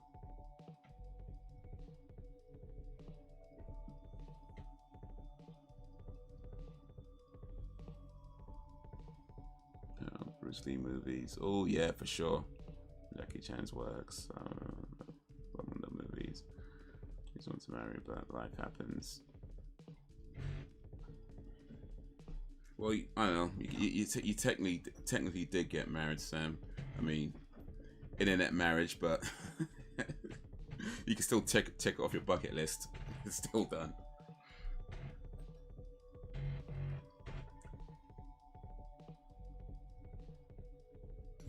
But guys, it is about that time. Will your work be affected by the coronation on May 6th? What day is May 6th, actually? Is that a Monday? That's next week, isn't it? It's a Saturday, actually. You know what? It could be, actually. In fact, it probably would. Because it's probably going to be mad busy on that. I don't know, would it be busy? Do people care? Because I feel like not a lot of people care about the coronation. But I could be wrong. Maybe more people care than I think. And the roads could be just being blocked and packed and closed and this, that, and the other. And I don't know, maybe I'll just allow that day. We'll see how I'm feeling. We'll see how I'm feeling. No lie, both parts. When the mid-late 60s came, that's when things started to take the wrong turn. Playing all the man guy equals bad. Nah, shame, man. Ain't how it was.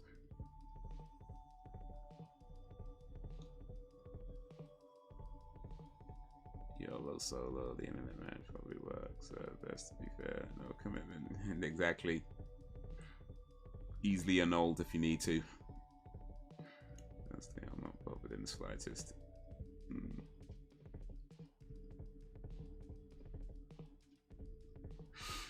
Yeah.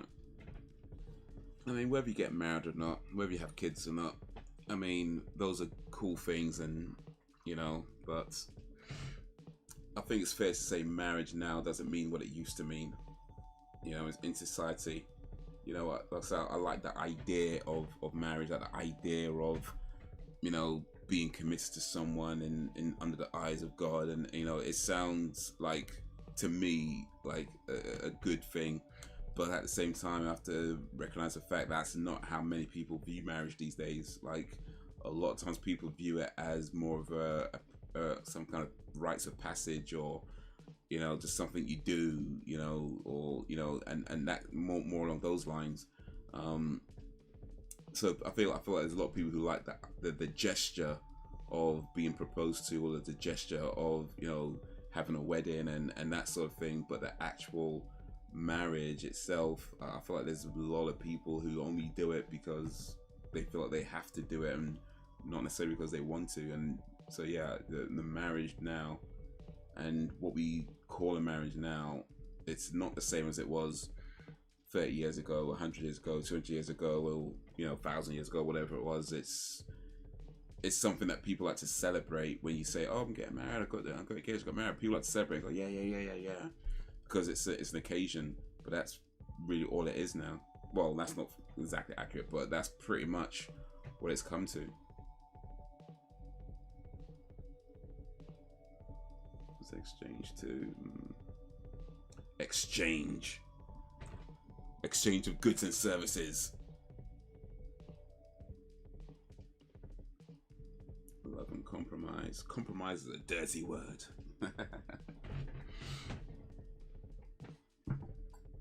But yeah.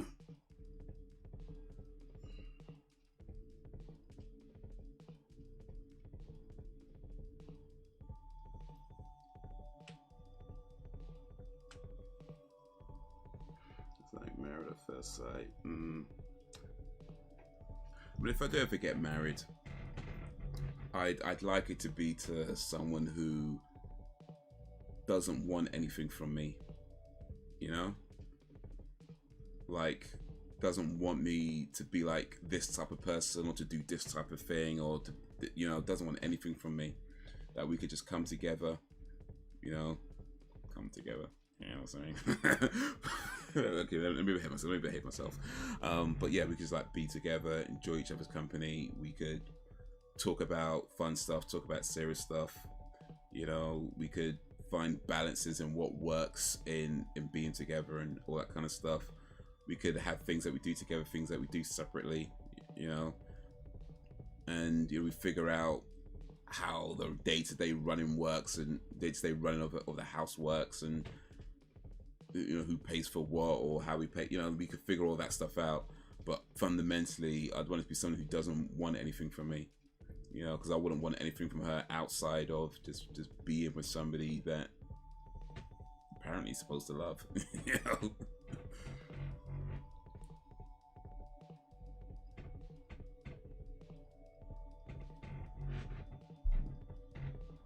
Accept someone for their flaws rather than trying to shit. Right, exactly.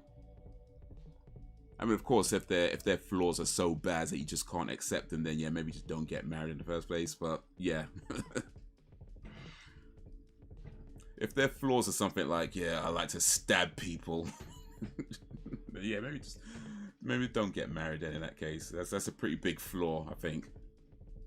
They're really nice, but just like to stab people in their sleep. Yeah, maybe just don't get married to that person there. So that's a pretty big one. But yeah, I mean, I think trying to change people is never a good thing. If you have to try, if the thing that they're doing is so bad that you have to try and change them, then yeah, just don't get married. Just don't do it. Just walk away. It's just not worth it at that point. People in this day and time don't want to work for less. They ain't going for it. They want to get their lives to start. That's why they find other ways to make decent income. And that's yeah. And there's always multiple ways. What up, Frozen G? That's just something that's dangerous to their lives, like due to Breaking Bad. Well, she stayed with him Breaking Bad though, right? Oh, is that spoiler? My bad. Skeisenberg. Got married. Now I need to get out in case of emergency. Get a prenup. Get a prenup to agreement. Okay, if this doesn't work out, this is what happens, just in case. Unless you want to die. Well, yeah, I suppose. School, make the money online, start their own business, work for themselves, or all in between. There's multiple options now, right? There's so many different ways, more ways that you could do things now that they didn't even exist, way back in the day. So yeah, there's multiple choices, multiple options. Oh, we got a Metallica reference in there.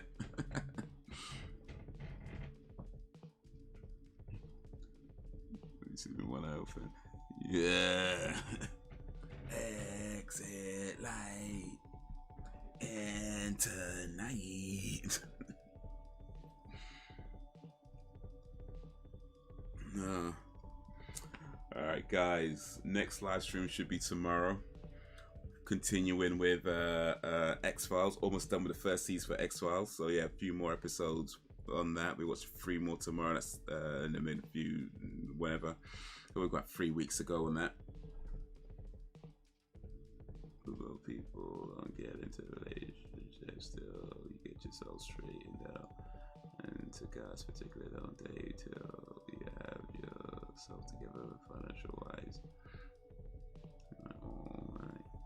Now, the financial bit, I'll say, is not necessarily that important in all honesty, because end of the day, if a woman only wants you because of your money, that's not a woman you want to be with. I would say, yeah, you should have yourself together in terms of mentally. That's important. And of course, if you have got your finances and all, that's even better. But ultimately, yeah, it shouldn't matter. You shouldn't have to be earning a certain amount of money to who you trying to date, bro. And then women can get jobs too. If she wants to be living a certain kind of lifestyle that you can't afford, she can get a job. Yeah, I mean, if she only wants you, so what you can provide for her and financially is come on, that's just hassle you don't want. Well, hassle I don't want. I can tell you that much. Maybe you want it, I don't know, but I would not want that kind of hassle of of the stress of trying to keep up with a particular financial status just to keep a woman in my life that is going to disappear the moment I can't maintain that kind of finances. I don't need that kind of stress. That's nah. Nah. The moment your money drops, he dips. It's nah. I don't need that kind of stress. And then that means she never liked you. She just liked what you can do for her. I don't need that kind of stress. But yeah, I mean, ideally you should be together mentally before you invite people into your life. Yeah, ideally. But financially, yeah, listen, as long as you got a roof over your head, you're doing all right. You got a roof over your head, you got clothes on your back and food in your stomach, you're doing all right.